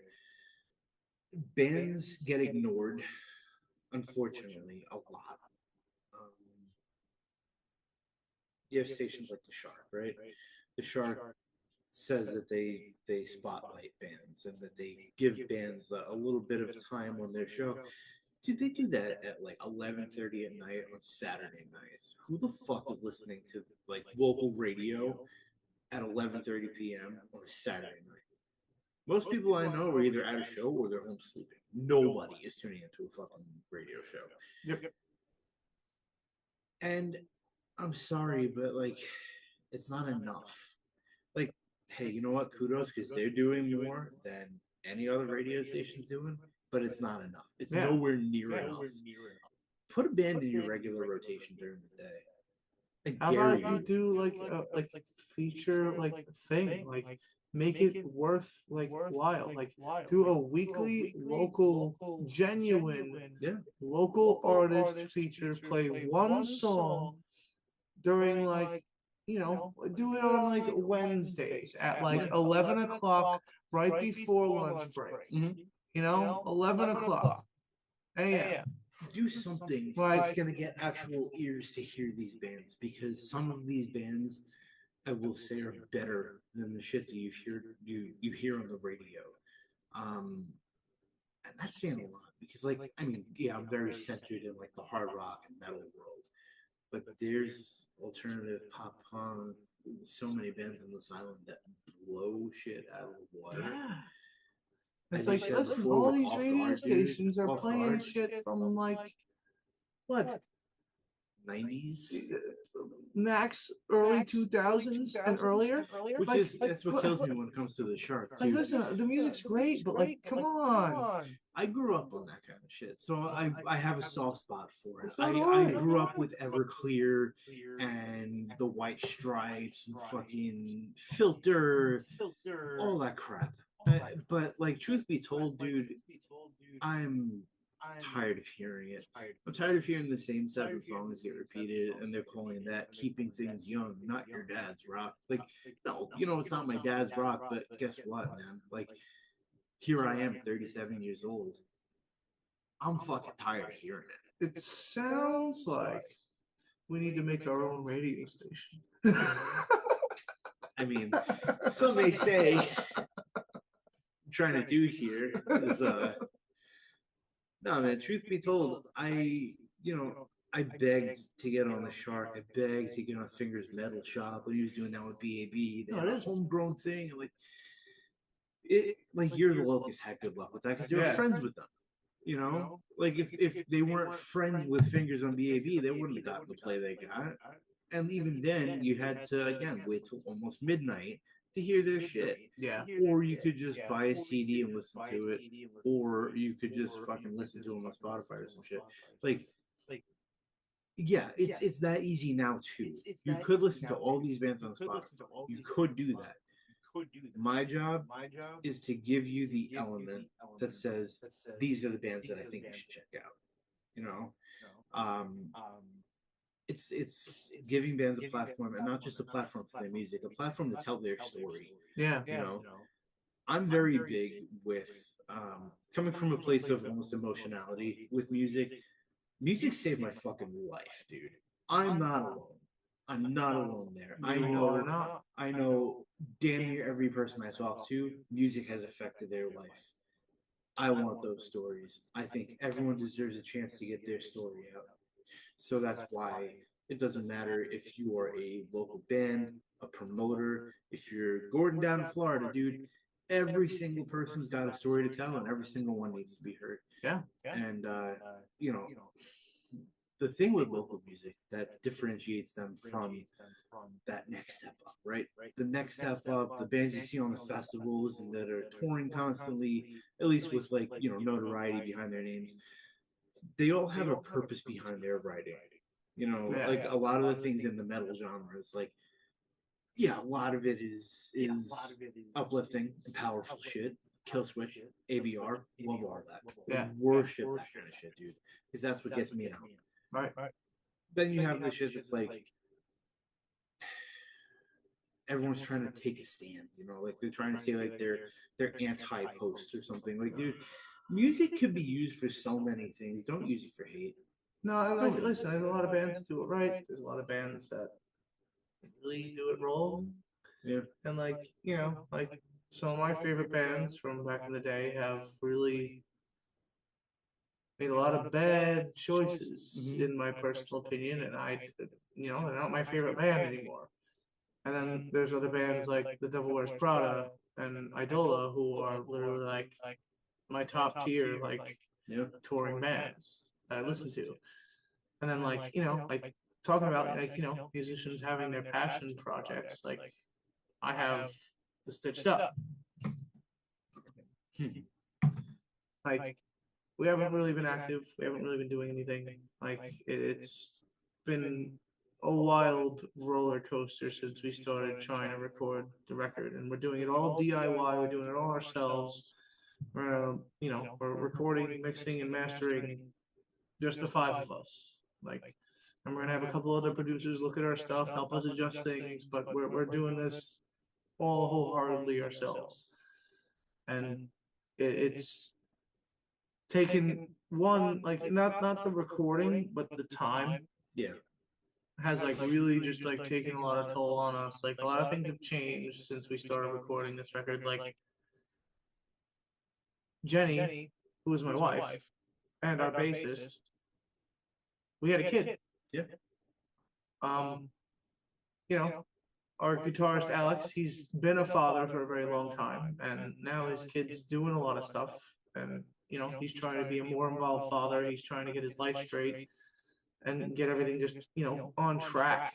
and like, set himself up for the future rather than like, not, no, a lot of people have a hard time finding direction and like finding what you want to do for the rest of your life and like jumping through spots. And he's, he's doing his thing. And our guitarist Sean, he's been going through a lot of like health things, and it's bad and good, but bad. He's progressing in a positive way. I don't want to say too much because that's kind of for him to say, but I'm proud of him. He's been taking the utmost strides and just making sure that he's trying to go in a positive direction. Just keep fighting a good fight, dude. Exactly. And like, it's not like a terminal illness or anything. Like it's just like it's a very out of the ordinary injury, if you will. Yeah. And it sucks horribly, but he's pushing through it, getting through it. And like a lot of these things, me and my wife having a kid, Kraus going through career change and figuring out his life, Sean going through his health issues, Rob went through a career change, now he works for the post office, and like that was like right at the beginning of when we were recording things. So that started a whole chapter thing where we were taking our time to record the drums. So we got into like a very like periodic kind of thing, and it only just got more distance apart, and we kind of got to a point where it just kind of like floated on for a while, and like certain members like started like not communicating as much because they were just way more involved with their lives, and it kind of died for a minute. Like we weren't really sure if the band was going to come back. And then we just kind of like all talked about it. We met up because we got together just because we happened to be available. And we were like, we got to do something. Right. So it like kind of reset the spark. And it's just been like a constant jump back forward. And I'm happy to say that the album is 3/4 of the way recorded. We are about to go to vocals, and we should have something in October of this year. Something.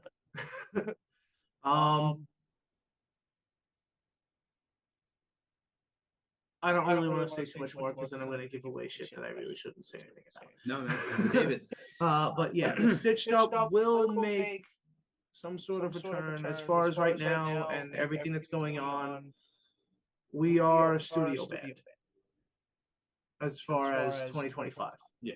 Like, will we make a live appearance at some point? Maybe, if we can, regarding the circumstances, but we are a studio band. You will forever hear us making music because we're not just a band, we're a family. Like Rob Moon, Sean, Alex, Jenny, like Joe Demio, who has written songs with us. He's no longer like, a permanent member of like the band that plays with us every show, but he's going to be there. And it's not like he's not in the band either. Like he's going to continue to write stuff in the future with us too. So it's like, it's just become like this other collective of music that's just kind of coming to fruition as the Stitched Up, because we are the Stitched Up, many pieces together. And like just like a little bit of lore where like Moongrooves came from. Like this studio was literally just gonna be the Stitched Up studio. Like we were gonna make our own label as a band and do what I'm doing via Moongrooves as just like the Stitched Up. But like it was gonna be a all of us as the band doing all like the little pieces and shit, and just via the circumstances, I brought it back to the drawing board. And the people who come in and out of this ever-changing revolving door of a collective constantly make it what it is. And, nobody's held to a standard. Like it's back and forth, team effort. Like what can we do to make this a collective to where everybody gets something? Mhm. You know? Yeah, I did want to mention for anyone who is not aware, we are filming from Moongroove Studios today. A little bit of a change of scenery for me. Yeah. Tom welcomed me graciously into his studio, so thank you so much for having me. Yeah, of course. Partially unfinished, but Well, we're almost there. Some things, it's just like slapped together with some things that, I've had over the years, but we're slowly finishing from the back end out. it looks good in here, dude. It really does. Yeah, it's been a wild ride. Did it all myself. No hired contractors. Well, I know who to call when I get my setup going. Yeah, of course. Yeah. But yeah, I mean, as far as like other projects go, because I figured we're gonna dive into that now since I talked about the Stitched Up. My longest running project, I honestly like, I don't talk about it enough. I don't promote it enough, just because like it doesn't feel like I'm in a project. It doesn't feel like I'm part of a band because I'm literally just hanging out with a bunch of people that I've hung out with since like the beginning of middle school, because we just all had an interest in playing an instrument, and it's just been, at least for me, playing with all these members, it's just been something so fluid and natural for me that I can just, half the time I'm going up there not knowing what I'm doing, or like I'm lost, or like I can't hear on the stage, and I'm just like improvising. I just lock into one of the members and I just go, and it works every single time. And I didn't even mention it. I play bass for Golden Hymns. Golden Hymns Sing Hurrah is the full name. I always call it Golden Hymns. But Joe Melia plays drums. Nick DeLordo, guitar. Vinny Zarnecki on other guitar. Ariel, violin. Dan, cello. And then we have a bunch of other people as a revolving door that just do other instruments or features or sit in for other members. Like Ryan Lynch, he's sat in for me at least 2 times for shows, and like I think he's the only person that I trust with my bass lines. But it's a project that doesn't really feel like yes, I have responsibilities, and like at this point, like they feel weird when I'm not at practice, because I just have this like, I guess, backbone Yeah. with the band. Like there's just like a big hole missing when I'm not playing. But like I feel the same when somebody else isn't there. So like it's just like it's a mutual feeling, because like it's become the most family unit of an artistical project that I've ever been a part of. Period. Like my whole heart and passion is in this band forever. Yeah. Like they're stuck with me unless they like force me out of the band, and even then I'm gonna show up to the practices. Like you're not gonna get rid of me. It's just that's one of those things that's just like a part of me. It's why I don't like promote it that much. Like, and I should, because like I just like forget to, because like I'm just like, oh, everybody just like knows that about me, but they don't. Like, and I've talked to people, and they're like, you're a part of that band. I'm like, what do you mean I'm part of that band? I've been since it started. Well, not started musically on like social media, but since we started playing shows, Yeah. I've been that bassist. That's me. I think that I mean, you have so much going on all the damn time I do. between Moongroove, Soul Searcher. I do. all I the have to other keep. part of. Golden Hymns is something that, like, yeah, you could promote it more, but you still promote it. Yeah. It's not like you let it fall to the wayside. No, I That's your absolutely passion. don't. But I do feel like I let it slip through the cracks a lot, where I personally don't promote it enough as I should, and I have been more, obviously, but Well, you've had a lot. you're gonna see a lot more from him coming soon too, because we got a lot of fucking recordings that slap that are coming very soon.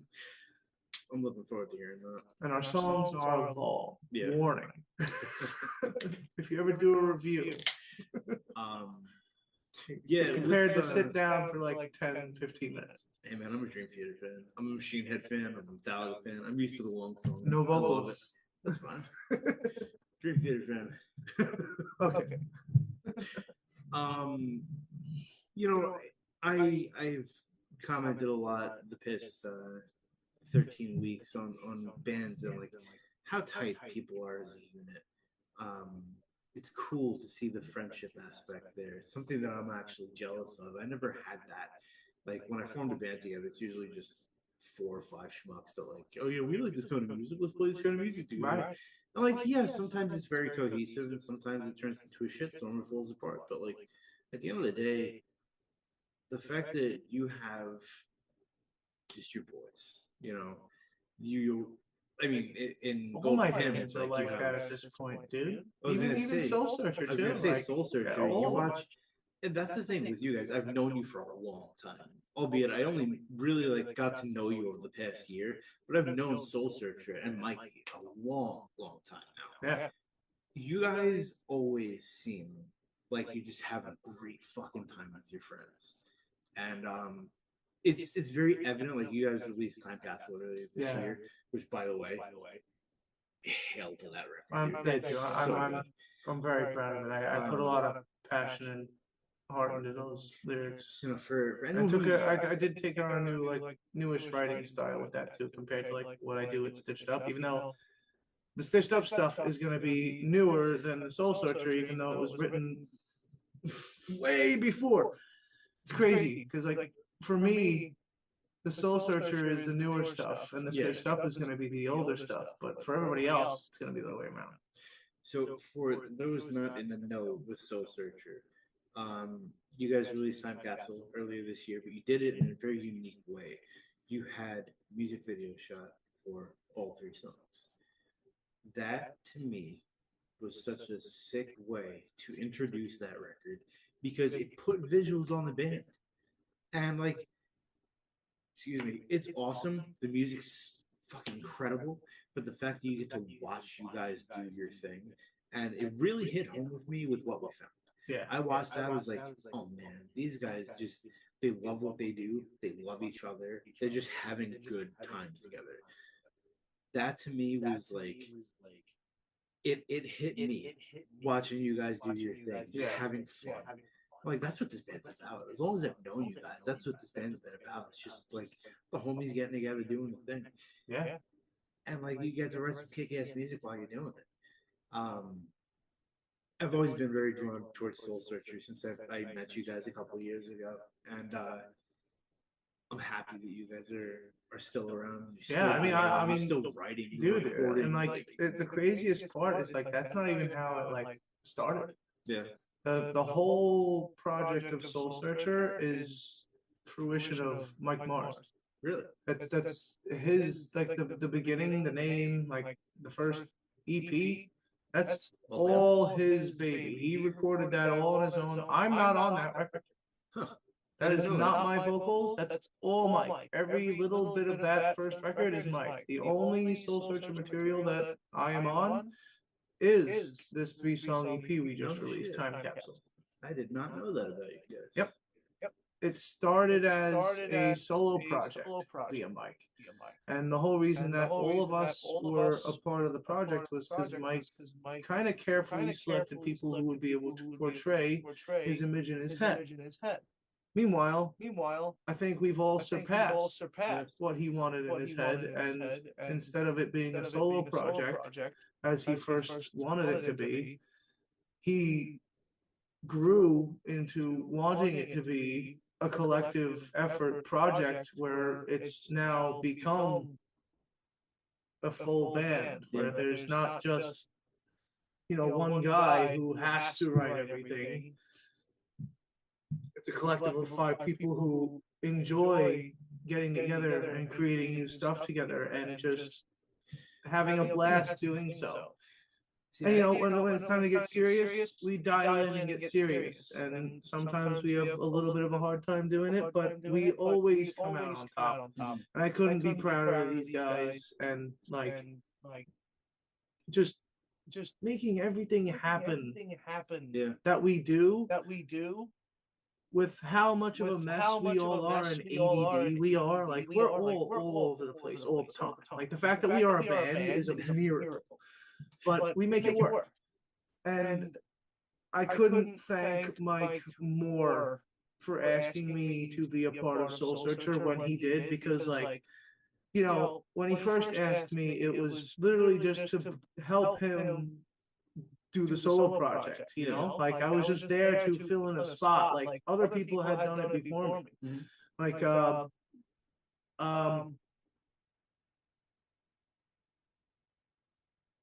there's too many names. I'm not gonna list them all.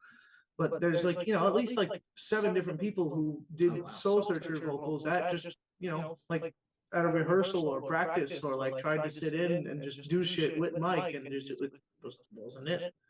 And then there was like 5 other shows that like I know Exhale's vocalist featured. I know I think Sean Ragabeer when he was in Oud Blue. Now he's in Farsight. I believe he sat in and just did some fucking gibberish vocals for a show just because, like, you know, no one knows what we're doing. We're a fucking brand new band. Who cares? And that's what I did for the first 2 shows that I played with Soul Searcher. Like I went up there, I had like half my vocals even written for 2 of the new songs that we were playing, and we were playing a lot of the old songs. And you know, some of the old songs I didn't have everything learned either. So like I just like fucking faked it. And we made it work. But that was like, you know, like literally like I was in the band for like a month. yeah. And we booked the show. We was like, oh, let's have fun with it. I'm like, all right, I don't care. I want to do it because, you know, every band that I had before then had like just fallen the fuck apart. Yeah. And like the Stitched Up had just like started. And like we weren't doing anything. We were making music. Like we were a studio band at the time. And look at that, full circle. Back to being a studio band. But no, Soul Searcher's been a wild ride. Like fantastic. And I'm surprised we haven't gone out of state, even though the Stitched Up has. We played Jersey, we played Delaware. That was fun. Good times. I think that I mean, there's so many bands, but like Soul Searcher is one of my absolute must-see bands. Every time I'm at a show for you guys, I like, appreciate it. but Moongroove especially, MGR Fest, I need to be there to support you guys. You guys, I mean, you and Mike are the ones that I'm really the closest with out of the band, but like the support that I've gotten back from you two is something I can say I appreciate. I think more than I'll ever be able to convey. The people who've really given it back to me as much as I give it out to others, and like it really makes me feel good about, you know, what this community is, what this scene is becoming. I think it's in good hands. I think that the days of douchebaggery are done in the scene. I think that everyone is. They're never gonna be done, my friend. Well, But we've got a outnumbered. big backbone severely on the other side of things at this point. There's you know, there's tiers with bands too. Like we talk about venues and stuff. Yeah. With bands locally, you have the bands that don't give a shit. You have the bands that like, oh, we're gonna play this bar and, you know, come see our band. Then they get mad when no one shows up. But you sound like shit. That's when no one shows up. You're not rehearsed. You don't care. You show no one that you care. So yeah, you're not gonna get the golden opportunities. You're just gonna be the bar bands. Sorry. But then you have the bands that start to take shit seriously and promote and treat their business, well, the band like their business. And they get opportunities and they grow with those opportunities. And then there's the bands that take it to the next level and they say that, you know, Long Island's not enough for me. I want to get out of it. I want to dip my toe in other markets, get out of here and see what else is out there. Yeah. And once you decide to make that move, it's so scary because, yeah, you're not going to be drawing the way you do at home. You're probably not going to make a lot of money. Sometimes you get your expenses covered, but then like it's you know, it's based on opportunity. So you got to take the good with the bad. But you come home and it's worth it. I think that's where a lot of people make the mistake. Like, oh, I'm getting big. Let's go somewhere else. Guess what you gotta do when you go somewhere else? Start over. Start fucking brand new. You gotta start the fuck over. But you gotta be okay with it. Because at some point, if you take this seriously, you gotta do it. If regionally you're big, if you could pack out anywhere you play on Long Island, rightfully so, it's time to try New Jersey. It's time to try another market. And it might not be your best show. But I think the best show thing, there's two sides to it, right? You can have the best crowd or you can have the best performance. Sometimes you can't have both. Yes. You need to make sure that your performance is always the best performance. There's no excuse for playing poorly. Doesn't matter if there's 2 people in that room. Doesn't matter if there's 200 people in that room. You need to be the band that people want to see, because that's the only thing that's going to make you grow. Right. And I think that's something very unifying. And listen, on the same note, you make a mistake as a band, roll with it. Don't stop. Don't make it a big scene. A professional. Be a professional Do about not it. let the crowd know what happened. Just let it fly. Yep. And even if the crowd knows what happened, laugh it off, make it part of the show, and keep going. Yeah, dude. You know, like I don't know if shit you saw happens. Keep this going. this past weekend at Rockville. I think it was Brandon Sacrifice was playing, and the singer's like acting all tough guy at the front of the stage, got his fucking huge hair going and shit. Took 2 steps off the rise and fell flat on his ass as he's calling for a pit. It was the funniest clip. But he got right back up and he got right back in it. That's what a professional does. Yeah. A professional is like, yeah, I just fell flat on my ass. Yeah, I know how ridiculous this looks, but hey, guess what? You're here and we're having fun together. I think that what I was gonna say is the bond and unity that we are now seeing on the sound is that bands are starting to take themselves more seriously because they are seeing better opportunities. It's not just playing at Beery's anymore. You know, it's not just playing at Shakers. It's not just playing Rams where you're like, yeah, you can book any band. Anyone's going to play and you don't have to worry about getting paid because everyone's playing for free anyway. It's, excuse me. We're going into a new era where there are opportunities to be had without selling your soul. So now, before we had these local shows, you play Friday and Saturday nights, sometimes Thursday, sometimes Tuesday, whatever. Now, the goal is an annual festival.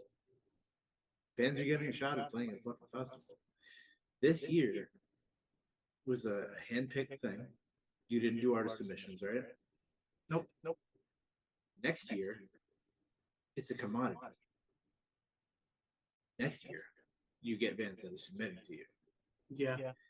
I already have I'm sure. And if I quite get a few people who have already hit me up, being like, if anybody drops, let me know. And I'm like, listen, dude, all these bands I have either talked to for years or we gotten to a point where it's like, this is what we want to do. right. Like, they're all set in stone. Mhm. Like, unless something like, crazy happens where they absolutely can't, Mhm. they're going to be there. Yeah. You know? And that's the level of commitment that needs to be Yeah. is the come hell or high water Yeah. mentality. Yeah, no, I mean, listen, like this fest is not a joke. Like, This is a real I thing. have personally put this together with the passion of my heart because I've always wanted to see a festival like this put on just locally near me, period, Mhm. where I didn't have to go out of pocket and pay for some crazy hotel and some crazy bullshit to go and see a bunch of bands all at once and just hang out. Mhm. Like, like all different genres. Each band is like, not one is alike. You got your rock, you got your pop, you got your punk, you got your, indie rock, you got. I wasn't able to get an instrumental band. I wanted to. Hymns couldn't make it. I'm sorry. But as far as that other stuff goes, I got acoustic acts. I have my buddy Travis. He does a lot of like house music, like on like the command, like on the fly, like beats. He just like makes them right there with his like little machine box. I forget what it's called, but the thing is the coolest thing ever. But he's gonna be on the side, especially for the after party, because there will be, some time after the show. Because like we got the place until like I think 4 a.m. is when like they have their like cap. Damn. Yeah, like, and that's like max. And like, I'd be throwing in a couple extra bones. I would have to, but like, I mean, that's a Saturday night. no, and they're a wonder to work with. Big shout out to Uber Geek, like big shout out.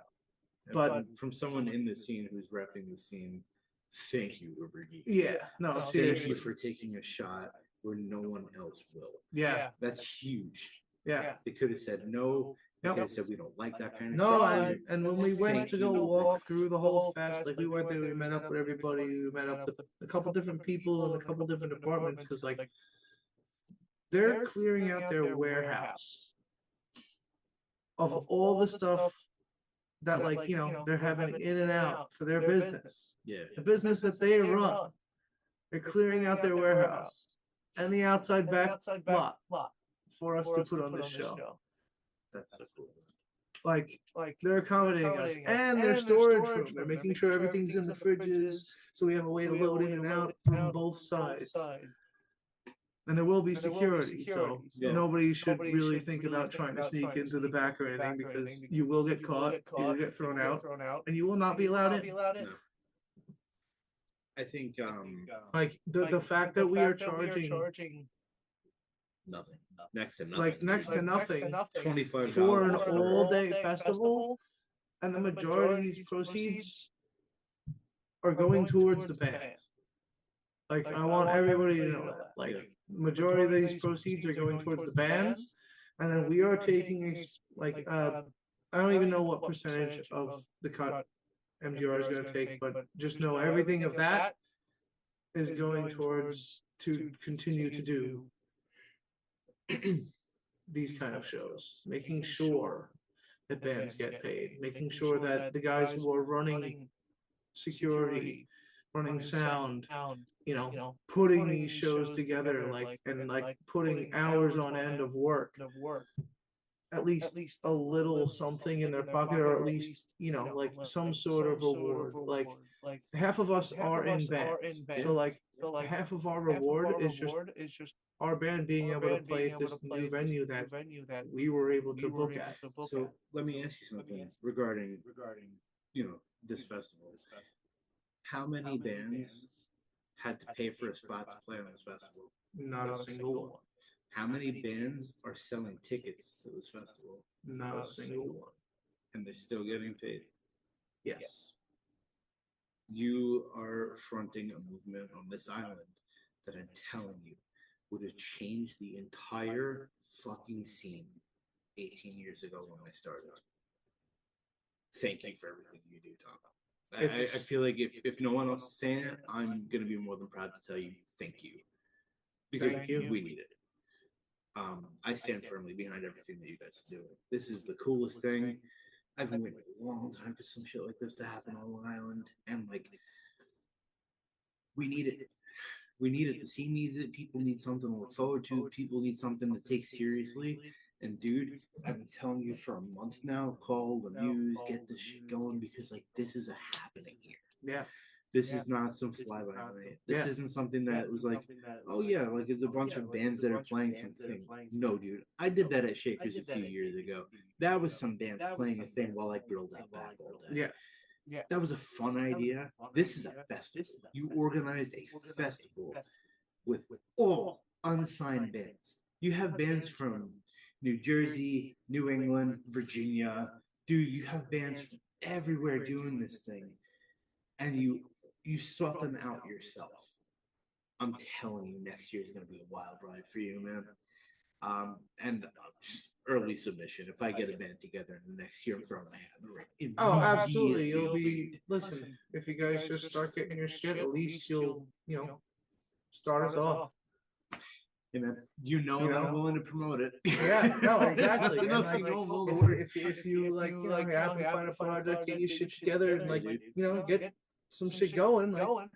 So you're right in the middle, smack middle of the set. I think, yeah, I think that everything that this team with Moongroove is doing, because it, you know, it's your baby, but there's a team here that is just crushing shit. Yeah. And you know, ironically, through the last few weeks, my listeners have met them all. I believe. Well, Rob Pepe, Dylan. There's quite a few, and there's a lot of underground members too. There's a lot of people that don't, you know, to all the unsung heroes have their names. I mean, listen, I'll list a few just because like they deserve it. You know, I mean, Rob Pepe, major compliments and hands to him, because with the booking department, dude, I could not do it without him. Like he's half the reason why we've gotten as far as we have. Like the kid,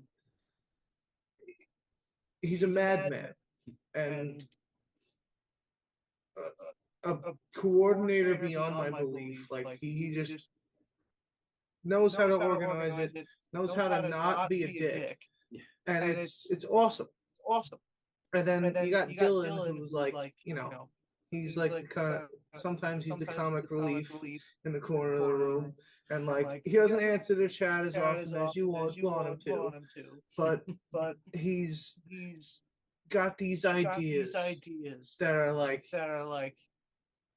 so wild and yet so fantastic. And then when you ask him to and you need him to take the helm and just like say I can't run a show, like we got one in August coming up that I can't be there for. I'm going to be in Tennessee, but I helped set up. I got a couple touring bands coming, and Rob got a couple bands. It's a 6-band bill. It's actually pretty big. It's pretty wild.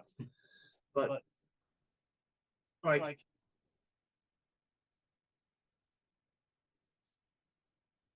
it's nice to have somebody else who has the same mentality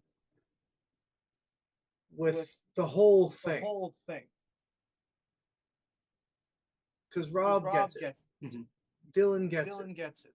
And that's like the booking department. Like there's way more pieces to this puzzle than everybody thinks. Like I'm just the guy who is literally helping coordinate all of these things into one thing that is Moongrooves. I had the idea. I am not every gear. I am not every turning piece. I can't do this by myself. Like, that's it. Like, I have a lot that I do. I get a lot of names. I talk to a lot of bands. I get all these bands contacts, and then, you know, sometimes I pass a couple off to Rob because they're in the heavy industry. Like Rob does a lot of that metal stuff. I'm the one who's booking these pop punk instrumental shows and stuff like that. Because like we don't get enough of that. We get a lot of metal on the island. Rob and Dylan can do all that. I do some too. I'm in metal bands. Like, but I'm also not. And that's where we touch upon like other members of this crew too. Like we're working on it too. Like we intend on being able to offer recording space for bands in this very studio, and maybe even other facilities that we have that just other people that are affiliated with us have and want to be able to record. Just they might not be, you know, under Moongrooves or in a Moongroove studio. You'll be in their studio via Moongrooves, like, you know, partners kind of thing. Right. But we want to be able to offer recordings. We want to be able to offer live streams. We want to be able to offer being able to shoot, film, produce music videos. Just like an all around way of being able to produce your art and push it out there, you know, and make it so it's affordable. Like your rental space isn't going to charge you fucking $2,000 for a day. Like it would be a simple hourly rate that you can afford. And if there's extra stuff that goes on, we'll figure that out, you know, but you're paying an hourly rate just for the space. It's not for the camera crew. That's not for the equipment. That's not for the cleanup. Say you have a dirty music video or something like that. You know, like you damage something, you got to replace it. Obviously. Like even if it's like sound panels on the wall, like you stain something with something that you wanted to do in the studio, you're helping me renovate that part of the fucking studio. And Like that's fair. it's just, you know, like everything's got to equal out. So I'm not paying out of my pocket anymore. Yeah. I've invested a lot into Yeah. moon grooves, and I don't really think I should be paying out of pocket anymore, even though I still do. Mhm. Like literally the first 25 shows that we didn't make a dime. I ended up paying out of pocket. All those shows were dead. You got to build yourself up, and it's fine. Like I know why it was like that. You know, we had very little promotion. Like we were just starting. There was so many other events going on because we just had broken out of COVID. Mhm. You know, like, and that was when I was doing stuff just like, you know, stitched up, putting together shows instead of moon grooves. And then I was just like, all right, let's make like a label or something. And then, okay. I know that sometimes bands are a little wary about working with promotion companies on the island and what's in it for them and what they get out of it. And I just want to tell every band listening to this who doesn't know, I'm going to like walk with the camera with this. It is okay to trust Moongroove Records. They have your best interest in mind. These guys will work for you. They will help you, and you can trust them. They are all great people. I know all of you personally. I can't speak highly enough about this crew. I would trust you, 100%. You guys, you do pay out of pocket, and we do have to find a way to make sure that you guys can cross that profit line and start seeing the money for your hard work. Because, dude, not for nothing here. You can't go broke on it. You know, if you go broke on it, then like No, and not for nothing. I mean, listen, with the organic growth we have seen, like we're creeping up on even with like paying ourselves back yeah. from all this money we've spent and just time and effort that we've spent. Like, I think I'm not going to give it a number, but we're under 1K from getting even from the last year and a half of existence. And what this comes down to is simple promotion for these bands. You know, you play a Moongroove show, you know that you're gonna get money for it because that's what you believe in. You know that you're gonna get exposure because that's what you believe in. Help these guys out too. There's never been a promotion company on this island that works so hard for the bands. There's been a lot of shady shit that's happened here. There's a lot of people that still do underhand deals. A lot of people that work out of big venues that are still skimming off the top from all these bands that they've ripped off through the years. And I don't support that shit one bit. And they'll be ripping off bands and paying promotions, and we pay bands and don't pay for promoted ads. I think the big thing to remember is you guys who are doing everything. Everything is above table. There's no secrets hidden from your clients. There's no secrets hidden from the people that you work with. You have been so upfront about everything with me, and I've been, talking to you about MGR Fest legitimately since you like announced that you were doing it. Yeah. Before the bands were even booked, before you even had the fucking space lockdown. You've been telling me everything. I appreciate you trusting me with that. Because I'm someone that you met one time before that point. Second time we ever hung out was going to Trivium last week, and that was the second time in a year.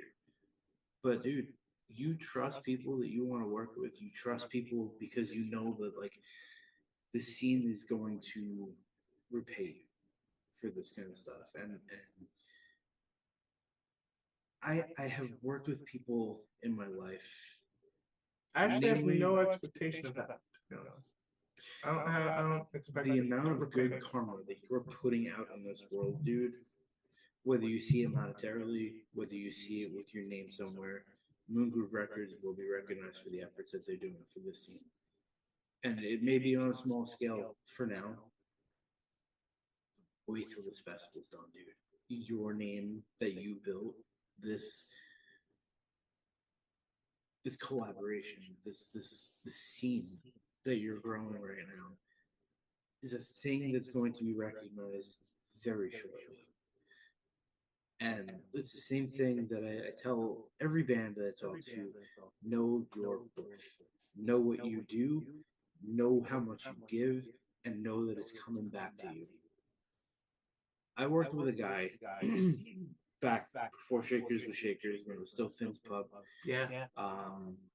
His name was Chris Catone, and I have no problem calling this piece of shit out. He put me on the hose for every fucking show. I never got paid.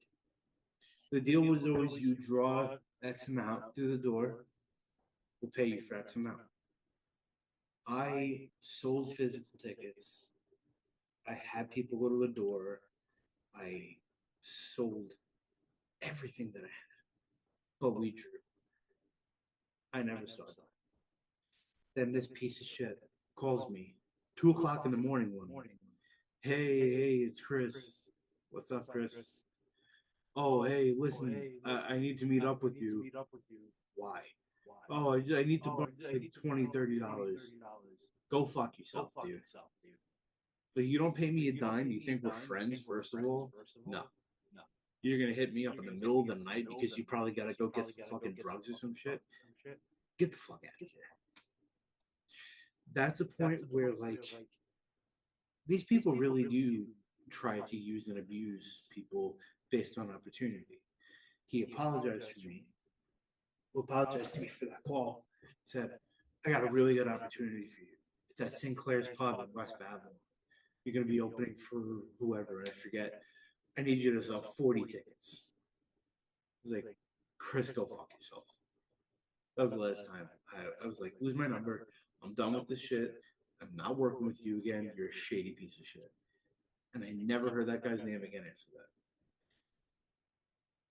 He is someone who was booking these shows and blatantly ripping off bands. Yeah. Blatantly. I've seen it. Not gonna say any names. I'm not going to say any names either. I think we're talking about the same dude when I say that. Worked a few different clubs, and he's got a real big one right now. But he's another one that would overcharge bands for their tickets. Bands would never see a dime. He sure as hell kept his pockets lined. And some really, other things. yeah. I would love to out this dude, but like, We're not doing that right no, it's not that kind of show. Nope. Family show. Yeah. Kind of. A little bit. A little explicit material. Yeah. It's not for vengeance purposes. It's just to show an example of the shit that used to be here is not here anymore for a reason. And the people like you are going to be here for a long time. Yeah. Moongroove, I think, has immense potential in this scene, and I think that having the balls to say, hey, we're doing a festival. We're going to have 5 or 6 out-of-state bands play this local festival, and we're going to do right by everybody is crazy. Like, your marketing is there, dude. I mean, look, right here, we got the Moongroove flag right here for the fest. That's crazy. I do have to say, people do want it. They better get their tickets. I was taught, because like Uber Geek is running the ticket sales, yes. Yeah. So like I'm not seeing real time ticket sales, but I'm getting updates once a week on ticket sales. You should probably get your ticket now before it does sell out, because Uber Geek can only hold so many people. And We do have a cap. Yeah. Let's be real here too. You are getting a package for your $25, which is almost nothing. Yeah. You know, I paid the same $25 to go see Path We Choose and Resistor a few weeks ago. Those two bands that I like. On a band of 5. And I enjoyed 3 of them. That was Path, that was Resistor, and that was Yosemite in Black, who I'd never heard of before. Yeah. I left before the headliner because I was shocked, but there was nothing really making me say I want to stick around. This is upwards of 18 bands, if I'm not mistaken, including the acoustic acts. So if we just call them artists, Yes. we have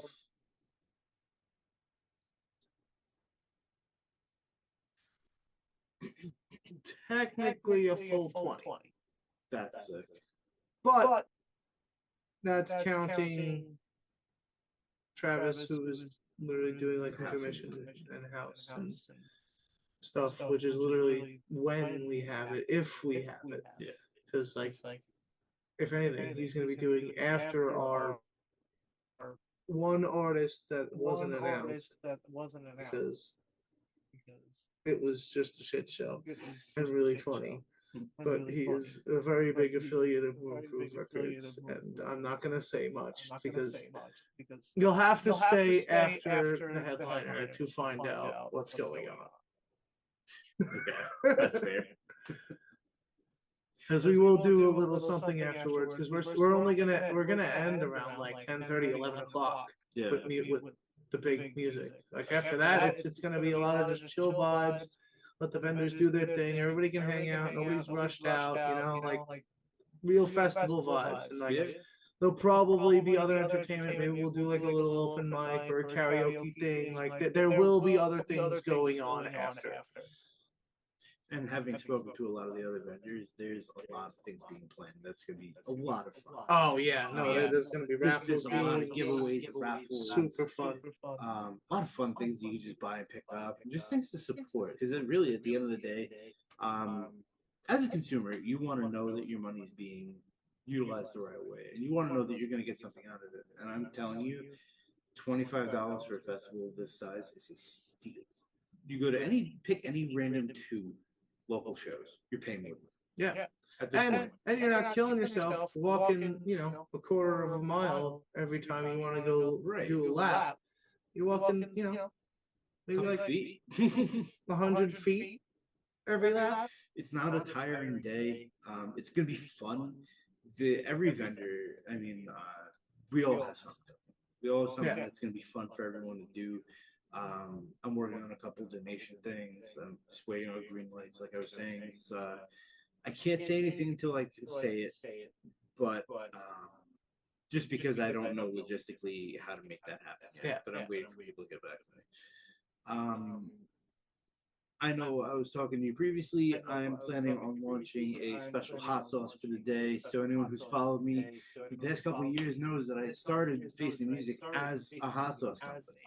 I was making hot sauces, selling them at shows that I was playing, helping bands like Monolith Zero out there. They hired me to do one for them as well. I think I'm gonna gear one for Moongroove. So you can pick up a bottle of exclusive. It will only be run one time, limited edition. It's going to be good, flavorful. I always put flavor before spice. That's my thing. I don't want it to be the hottest thing you've ever had. It's too easy. I'd rather you have something that tastes fucking amazing with a little bit of burn in the back of your throat. What flavor are you doing? I don't know yet. What did you do last time? My main one was called Phoenix. It was blackberries, mango, habanero. It's very fruity, very citrusy. I like that. Real nice front end, and then just heat on the way back. But you can put that on anything, legitimately, anything from salads to wings to a steak. Like I like to keep it versatile. Put it on a fucking sandwich, dude. Bang it on a sandwich. But that's where I like to go with food because I have a culinary background. I went to culinary school. I love experimenting with food in the sense of I like to be out of the norm. Yep. So I like to put shit together that people don't normally think would taste good. For Monolith, I did a habanero serrano strawberry hot sauce, and it was ridiculous. It was so good. Strawberry. Yeah, I had Nick come over to my apartment one night for a taste test because quality control. So I bought a little thing of Dino Nuggets, had Nick come over to taste the sauce, and like before I know it, he ate almost the entire pack of fucking Dino Nuggets. I was like, yeah, okay, so I think this sauce is gonna be good. And we sold a lot. Yeah. Moved a lot of shit. But for Moongroove, I'm thinking something special. I like colors. I like to play around with the colors of certain things. Yeah. So like there's a lot of blues, a lot of oranges. See what I can do. Yeah. But it will be an exclusive blend. It will be sold one day. Yeah, it's gonna be a fun thing, and then maybe next year I'll come up with another flavor if you have me back. On Sure, that you do. I love being a part on of that this. same note, I think I will have also a Moongroove hot sauce. Yeah. Just like a straight up thing, and I'm kind of along the same lines, except I'm a completely untrained chef. So I'm not, your casual guy who was trained in a kitchen who knows standard shit. Like I did this all kind of just on the fly, but I have a hot sauce called Halacentro. Okay. It's literally just jalapeno, cilantro, and then I'm not going to disclose my spice mix because it's very specific and very good. And I decided to put it on lockdown like 2 years ago because I made a stitched up hot sauce. I couldn't tell you how many people asked me for that recipe because they were just like, this is like crackhead shit. Like, it's one of those addicting sauces.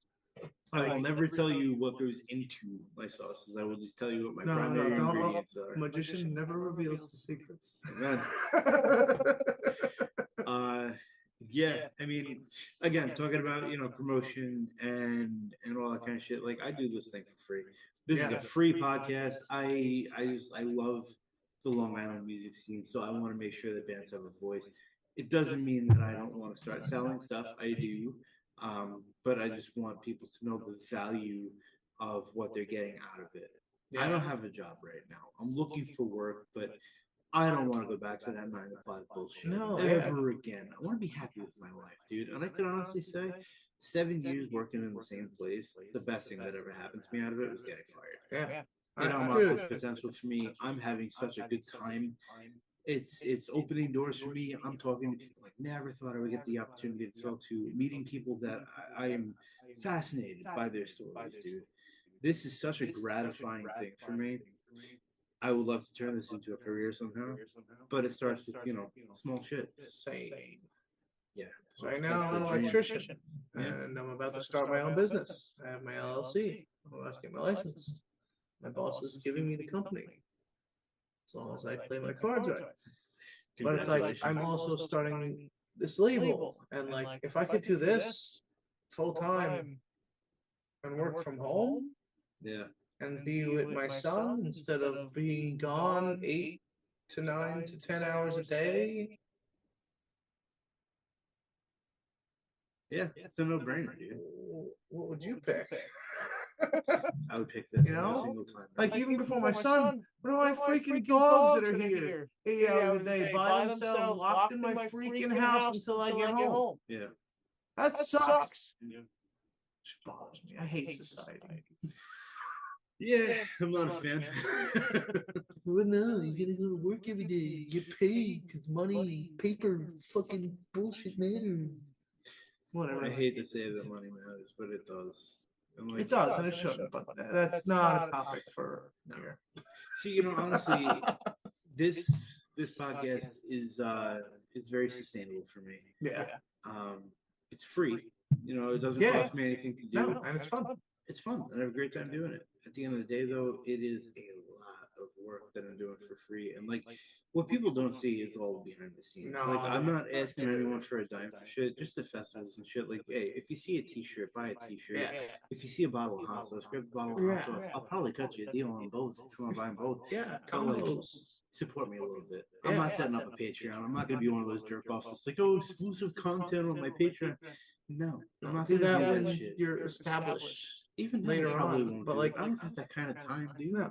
Yeah. One episode of this, it takes me 2 days to write, a day to record and about a day and a half to edit and actually produce the episode. So what you actually see is a week of work. Yeah. For 2 to 3 hours of your time. And the bulk of that is these conversations that I have. Yeah. That's the easy part. Sitting down and talking with people I like to talk to, dude, that's the easiest shit. The hard part is how long it takes me to get an episode uploaded because my computer dies, or that I can't get my equipment to work right, or I'm in crunch time and my fucking green screen's not working. Like it's falling off the hooks and shit. It's all the production that goes into it that I'm like, man, this is a lot of fucking work. This is more work than I've put into anything in my life, and I'm not getting a dime to do it. Like, all I really ask, truthfully, click the button that says like or subscribe. Yeah. It's the only thing.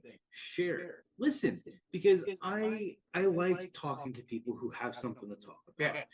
You are building something from scratch on this island. But aside from that, you're a musician. You got things you like to write about that we haven't even talked about. But there's so much that goes into Tom Gallagher. Yeah. There's so much that goes into any member of Dead Within Days, Resist the Temptation, Resistor, Path We Choose. Absolutely. Everyone's got that story. And I want to make sure that everyone's got a voice that's heard. I feel like this was more of a Moongroove Records episode rather than a stitched up or 100%. Golden Hymns or Soul Searcher or my solo project, which has literally a full album written, almost recorded, The beautiful never been thing- talked about. It's called Zinnia. Well, now it's been talked about. Yeah.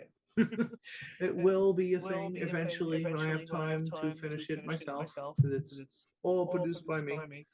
The beautiful thing about doing something like this is that I am never going to limit somebody to one episode. Yeah.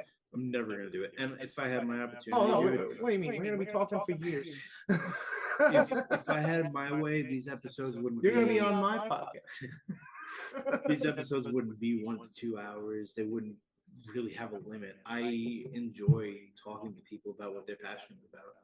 And right now, the thing that I love talking to you about the most is MGR. Yeah. This is something I'm personally very excited for. If you couldn't tell, I'm No, I very know. excited for this festival, for this movement that you're creating. And I think that what you're doing for bands is going to be a legacy. Bands out there need to know their worth. Bands out there need to know that they're respected and appreciated. And also to every fucking band out there, if you're not promoting your shit, what are you doing? What are you doing? It's so easy, and it attracts the right eyes. The right eyes being someone who is going to say, I'm taking a chance on you because you're fucking trying. The only advice that I can give a local upcoming band: don't take shame in promoting yourself. Do it. It is what is absolutely needed for you to progress forward as a musical artist. 2, don't put it off. Record the song. Finish the song. Produce the song and put it out and stop judging yourself on it. Mhm. Just do it. Just Amen. put it out. Just put it out. Just do it. Finish it. Make it sound good. Put it out. Get it over with because you got so many other songs that are waiting for you on this one that you've been a jerk about. Just do it. 2, don't worry about what anybody else thinks. You're writing this music. You're making this music for you. You like it. It's your heart. It's your passion. It's for you. Who cares what fucking Joe Schmo thinks over on the fucking right? Who cares what the guy is saying in the back of the crowd booing at you for? Mhm. He should leave. He should go outside and smoke a cigarette. Crazy thing is that guy didn't even fucking pay to get in there. To begin with. Exactly. He's there for free, giving you That shit. guy should take a step to the side before he gets punched by one of your fucking fans. To just tack on real quick to that point too. Write the damn song, record it, and please, everybody, stop with the high horse shit. Put your shit on Spotify. Put your shit on Apple Music. If you want to go with Tidal, but don't neglect the two biggest streaming services that you have. I used to be that. I used to be the fuck Spotify guy. Then I saw what happens when you put your shit on Spotify. Don't be afraid to do it because you're trying to benefit some fucking millionaire. Your music's not going to get enough streams at first that you're even going to see 2 cents. Right. Put it on there and get your shit out there. Get your exposure. Yeah. Don't neglect First that. album, first EP, put the whole thing. You start getting views and shit on your own, Mm-hmm. then don't give it to them. Put it on Bandcamp. No, what you do is with Spotify and stuff like that, throw your singles, Mm-hmm. throw your advertised stuff onto Spotify. Use it as an ad platform like they've set it up for. Mm-hmm. And then everything else, physical. But don't worry about your money. Physical media, throw it on Bandcamp, throw it on something that, doesn't charge you Mm-hmm. to fucking put your shit on there and then be like, oh yeah, we pay our artists, Mm-hmm. but they have to have over what, 10 million streams in order to even get like $1. You have to be a pop star to see money off of that. And honestly, It's a scam. if your goal is to get that far, then go to fucking California. It's a Go to California, scam. hire a producer. They're gonna rob you of your soul. They're gonna take your integrity and they'll put it on a record and make you a millionaire. Bro, But, I hate Apple products and Apple Music did it better. I mean, I'm not a fan of Apple Music. Back in the I'm- day, they did it better. They charged $1 per song, Yeah. and 50% of that went to the band. Yeah. 50%. 50 cents every song that was sold. Yep. How many songs were sold via Apple Music? You made millions of that. Now, Yeah. it's just like Spotify. Mhm. It's the same program. Unfortunately, money can't be the goal. Money can through time, but you need to have It shouldn't be other. the goal. It should be a plus and a benefit and Exactly. something that helps. At Money, least in the music industry, it shouldn't be something that, listen, dude, you're not meant to make a ride or die career right? out of the music industry. This is a passion thing. This is something where you put your heart and soul. This is something where, you got a fucking blank canvas. Yep. You're creating art, whether you're drawing it, whether you're making music, whether you're making sounds, whether you're helping put those things on, helping those things enable themselves. You're part of the art regardless. Right. You don't have to be the one who's holding the paintbrush. You could be the guy who's making the canvas that you're drawing on. Mhm. You could be the guy who's making the paper that the typewriter is typing his novel on. Like, everybody has their piece to the puzzle. Yep. And that's essentially what Moongrooves really stands for. Like, we are all small pieces to a greater puzzle that can do so much better Mhm. than what this mess of an industry is, when we can be a collective and work with each other instead of for something else that's not for us and is really generally against the greater good. Mhm. Like, I'm here to disprove that, it's impossible. Right. You can't do that. Your band's never gonna make it. You can't go play that venue because you don't have that many followers. What the hell does that mean? Yeah. It's a bullshit cop out. Is what it is. Like, I was fucking 14, not 14 years old. I was 16 years old going to the after party at Warped Tour, walking on Jones Beach Theater, Mhm. the stage. And what did I pay to get there? $40 to get into Warped Tour, Yep. and brought a can Mhm. to get a wristband at the front door that happened to be the same color as the wristband to get into the after party. And then I'm walking about the entirety of the venue and I could have went everywhere I want. Mhm. Nothing's impossible. No. Did I Especially- play on the stage? No, but I got to stand on one of my favorite stages that I've ever seen. More than I can say I've ever done. I would kill. to get 2 seconds to stand on that stage and look out. That's all I did. I got to stand there with nobody there. And I got to stand there with one of my best friends, Alex Krause, who's my guitarist of the Stitched Up, and just literally fuck around. We took some selfies, did some jerk off shit, played with the curtains for 2 seconds, and then we dipped. You know, didn't cause any destruction, enjoyed our time, and went back to the party and proceeded to hang out with Big D in the kids' table for the night and drink PBR.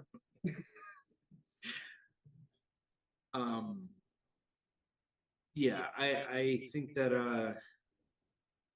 the most important thing I want to drill home here is that if you're a local band, if you're an out-of-state band, no matter where you are, where you come from, as long as you're working, you have a home in the Long Island music scene. You have a home with Moongroove. It's not a big thing to put in that little bit of extra work to make sure that people know that you're trying. Because trying, there's no shame in that shit. What there's shame in is being unrehearsed and going to perform live and begging people to go see your band when you suck.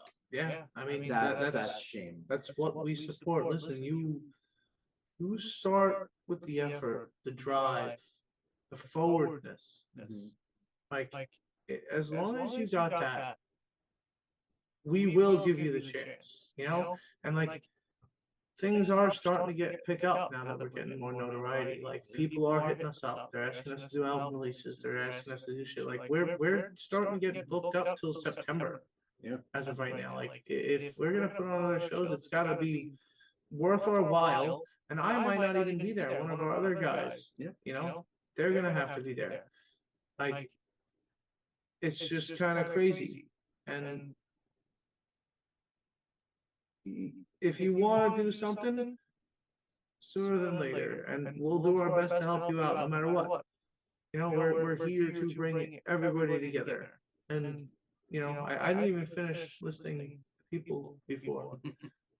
So sidetracked. I'm always like scrambling all over the place. You got time. We got Rob Pepe. We got Rob Moon. Yeah, Rob Moon. He runs Compost Universe. He does the Verse podcast. You had him on a couple weeks ago. He's one excellent human being. He's also the drummer of the Stitched Up, and he has many other musical projects. He's also going to be at MGR Fest with Ghost City Limits. Yes, that's his solo project. A lot of his solo stuff that very special, very he might rare. even be playing some songs that are Stitched Up songs that he played with that project before they got turned into Stitched Up songs. So, I mean, he's one of the fantastic ones. We got my buddy DJ Hess. He is our treasurer, one of our merch designers. Just all around, you know, behind the scenes guy. Brian Cambriello, he created our logos for the fest, our original Moongroove logo that's on everything. Yeah. He helped with the poster. He does a lot of the behind the scenes, you know, logo, digital artwork. Rob Pepe does a lot of the digital artwork too. He's very, very good. And he's also an architect, so he does a lot of the stage plans and stuff that we have, which is a lot of that behind the scenes stuff that nobody ever sees. Yeah. Like we have stage plans for our shows. Like people are like, "What the hell? Like you're this organized?" Like yes. Like you have to be. We'd like to make sure we have a well-oiled machine. So you know, day of, we don't have to work our asses off. We get to enjoy the show and hang out and just do our thing. Let me ask you something.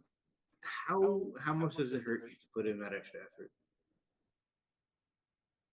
Pretty painless, right? The only money and effort that I spend on this that is like, you know, takes something away is if I'm like doing something that like I want to like give away or like, and it's not even like it hurts. It's like I just want to do this and I don't want to wait. So I'm gonna do it. There is zero harm in putting in that effort. Yeah. And if you guys can do that as a promotion company, a band can do that to get their name off the ground. Exactly. And listen, when bands, you know, start promoting, start making content, just making music and wanting to put it out there, like we're here for that. That's what we are here for. We're here to give everybody the equal opportunity to, put their leg out there and do something about it. Mm-hmm. Like, put your music out there. I want to hear it. Yeah, Like, I do. and I want to hear what you do when you get better. Because, like, one of my favorite things of, like, just my childhood period is discovering an artist and then hearing them 10 years later and just following them. Like, we came as Romans, following them from their second album, which I always forget the title of, but To Plant a Seed was like the big hardcore thing. But by the time I found them, their second album had come out. And like from then on, I was a diehard fan. Like, and even to this day. That's kind of how I am with bands like Orbit Culture. I talk about them a lot, but like, they will be the biggest name in metal in the next few years. But like, I found them when they were still early on, and they only had a couple of records out. They'd already gone through a couple lineup changes, but like, they locked in. Those guys delivered some of the best music I've ever heard, and they are not niche with their lyrics. They're creative storytellers, but they're fucking fantastic. To see that band's growth, they have gone from a band that was from a small town in Sweden that really not many people even know, to coming to the States with In Flames and Fit for an Autopsy, and fucking the next thing after that, they were here with Avatar, they were here with Machine Head, and then they were with Slipknot last summer at the Garden. Dude, that's in a matter of 3 years. Yeah. They set foot on United States soil 3 to 4 years ago, and they just played MSG last year. Like, following the come up of the band is exciting. Seeing that band grow and fostering that, knowing that like you were the one of the day ones with them, it's such a cool feeling. It's such a cool thing to support and see grow. And like, it's fucking awesome when that shit happens here too. Yeah. I'm seeing a lot of bands right now start to take off and just say, hey, we're not afraid to do it. We're just going to do it. Yeah. Dead Within Days, killing it. Yeah. Resist Temptation, killing it. Resistor is in a league of their own right now. It's funny, I was almost the vocalist. Oh, yeah? Yeah. Like, Resistor's untouchable. I couldn't do it. Path We Choose is just killing it, and they have been for years now. But like, there's so many bands that are just they refuse to take no for an answer. That's the mentality. Hustle, market, work, and you're going to see results. I promise you, you're going to see results. But just know that when you need that extra leg up, you've got a good place to be. Yeah, absolutely. And I can't wait for MGR Fest. I'm very excited. If there's anything I can do to help you guys out, let me know. You're already doing it. The promotion has not stopped on my end, nor will it stop until the event already is done. doing it. I would love to have more of you guys, maybe in a few weeks, close to like the go home episode before the festival. Yeah, absolutely. To come on the show, talk about it, hype it up real big. This is huge. I feel like I'm in a very small percentage of people that love Long Island. This is home for me. Yeah. This is home. This is where I want to be in life. I don't want to go to any other state and live there. This is where I'm happy. This is where I think some of the best music in this fucking world comes from. Right. I love this place. I love this music scene. 18 years of investment in this scene, dude, just to sit here and talk to someone who's got the same exact feeling as I do. And about the same amount of time in it too. Yeah. I think that Moongroove is going to be the thing that people see and they realize that Long Island's on the fucking map. We're back. Everyone's saying it lately, dude, we're back. Long Island's back. It's time that we get some recognition.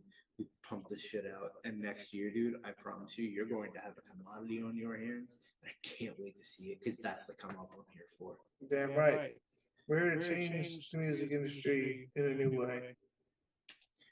Bring in a new face, bring in a new page, and really make sure people who are, making the art get the benefit Mhm. rather than the guy who is discovering the art. Yeah. But whatever. But July 26th, 2025, MGR at Uber Fest. Geek Brewery, MGR Fest, over 15, 16, 17, 18, 19, maybe 20 acts. Get in, get your tickets before it sells out. And I mean that. Please. And I'll let Matt close this thing out because I will sit here and talk to him all night and I won't end it. So I share that sentiment, dude. I am having a great time talking to you, but it won't be the is- last. So we No, can most confidently definitely. know that we don't have to end this on a not continuing a conversation. Just so everyone's aware, we started this conversation somewhere around like 7:30. It is now 11:18 at night. So yeah, I was gonna say all the same things you just said, dude. July 26th, Uber Geek, Riverhead, New York, Moongroove Records, MGR Fest 2025. Buy your tickets early. Don't wait till the day of. A, save yourself some money, and B, you might not get the fucking chance to get in the door. This thing is huge. It needs to be taken seriously as a huge event on this island. It is massive. There are so many good bands playing this. It would be a disservice to all the bands that I'm excited to see if I started naming bands, because quite frankly, I'm excited for all of them. Yeah. I want to shout out Chin.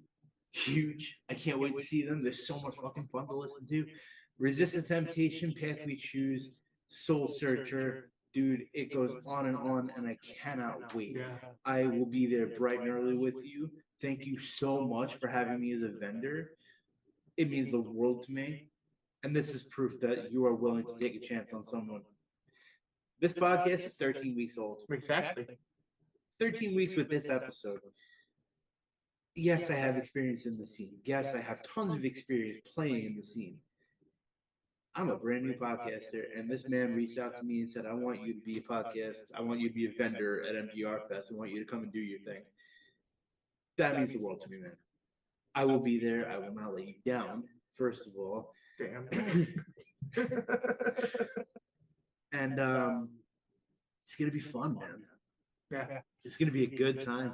No, I appreciate you. I appreciate what you do. I appreciate how you're going about it, and you put in the work, you put in the effort, and you're here for all the same reasons that I am. Yeah. And we're in this together, homie. Like, amen, dude. One more time, MGR Fest, July 26th, Uber Geek Brewing, Riverhead, New York. Save money, buy early. First of all, don't wait. You might not get your ticket if you wait. The whole thing kicks off. It goes all day. We're wrapping up 10:30, 11 o'clock at night. This is going to be a hell of an event. If you miss Warped Tour as much as I do, get to this fucking show. Tom, thank you so much, man. Thank you for coming on. Thank you for talking to me. Thank you for your friendship that we've developed. Thank you for believing in this. And I believe in you, man. I will be a warrior for MGR. I believe in it. It's something that I'm excited for. It's something that I've wanted since I was a kid playing music. So you have my full support, my hey friend. man, like if today makes it official, consider yourself MGR family. Like you really have been a part of the crew since we started talking about the festival. Like you've just been on the ship. Like whether you consider yourself wearing the flag or not, like I gave you one when you walked on the boat. Like you're full on Moongroove material, and that's all it takes. Like it's being a part of a collective rather than all about yourself. You know, Not one part of this is and about I couldn't be more appreciative of you having me on the show. Won't be the last time, man. No, and absolutely, I'm looking forward to the next one. 100%. We got way much more to talk about. Thank you, everybody, for listening. I appreciate you sticking it out with us this long. I know this is a bit of a long one, but you should be used to that from me by now. Thank you for checking out MGR. Really, I want you guys to follow them. I've said it with every single week. I do not want to take traction away from what these guys are doing. I will not do that. I will merely tell you about it days after I have information.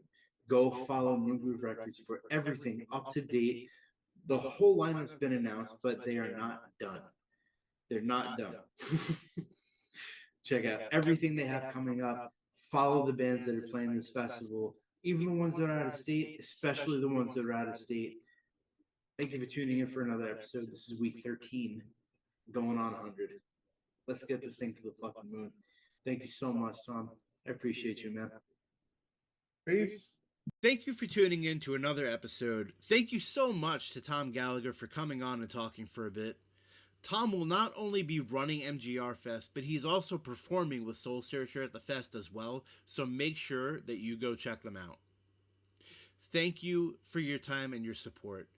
Everybody who listens, all of the interactions on social media, who tells their friends to listen, I love you all, and I appreciate you more than words can say.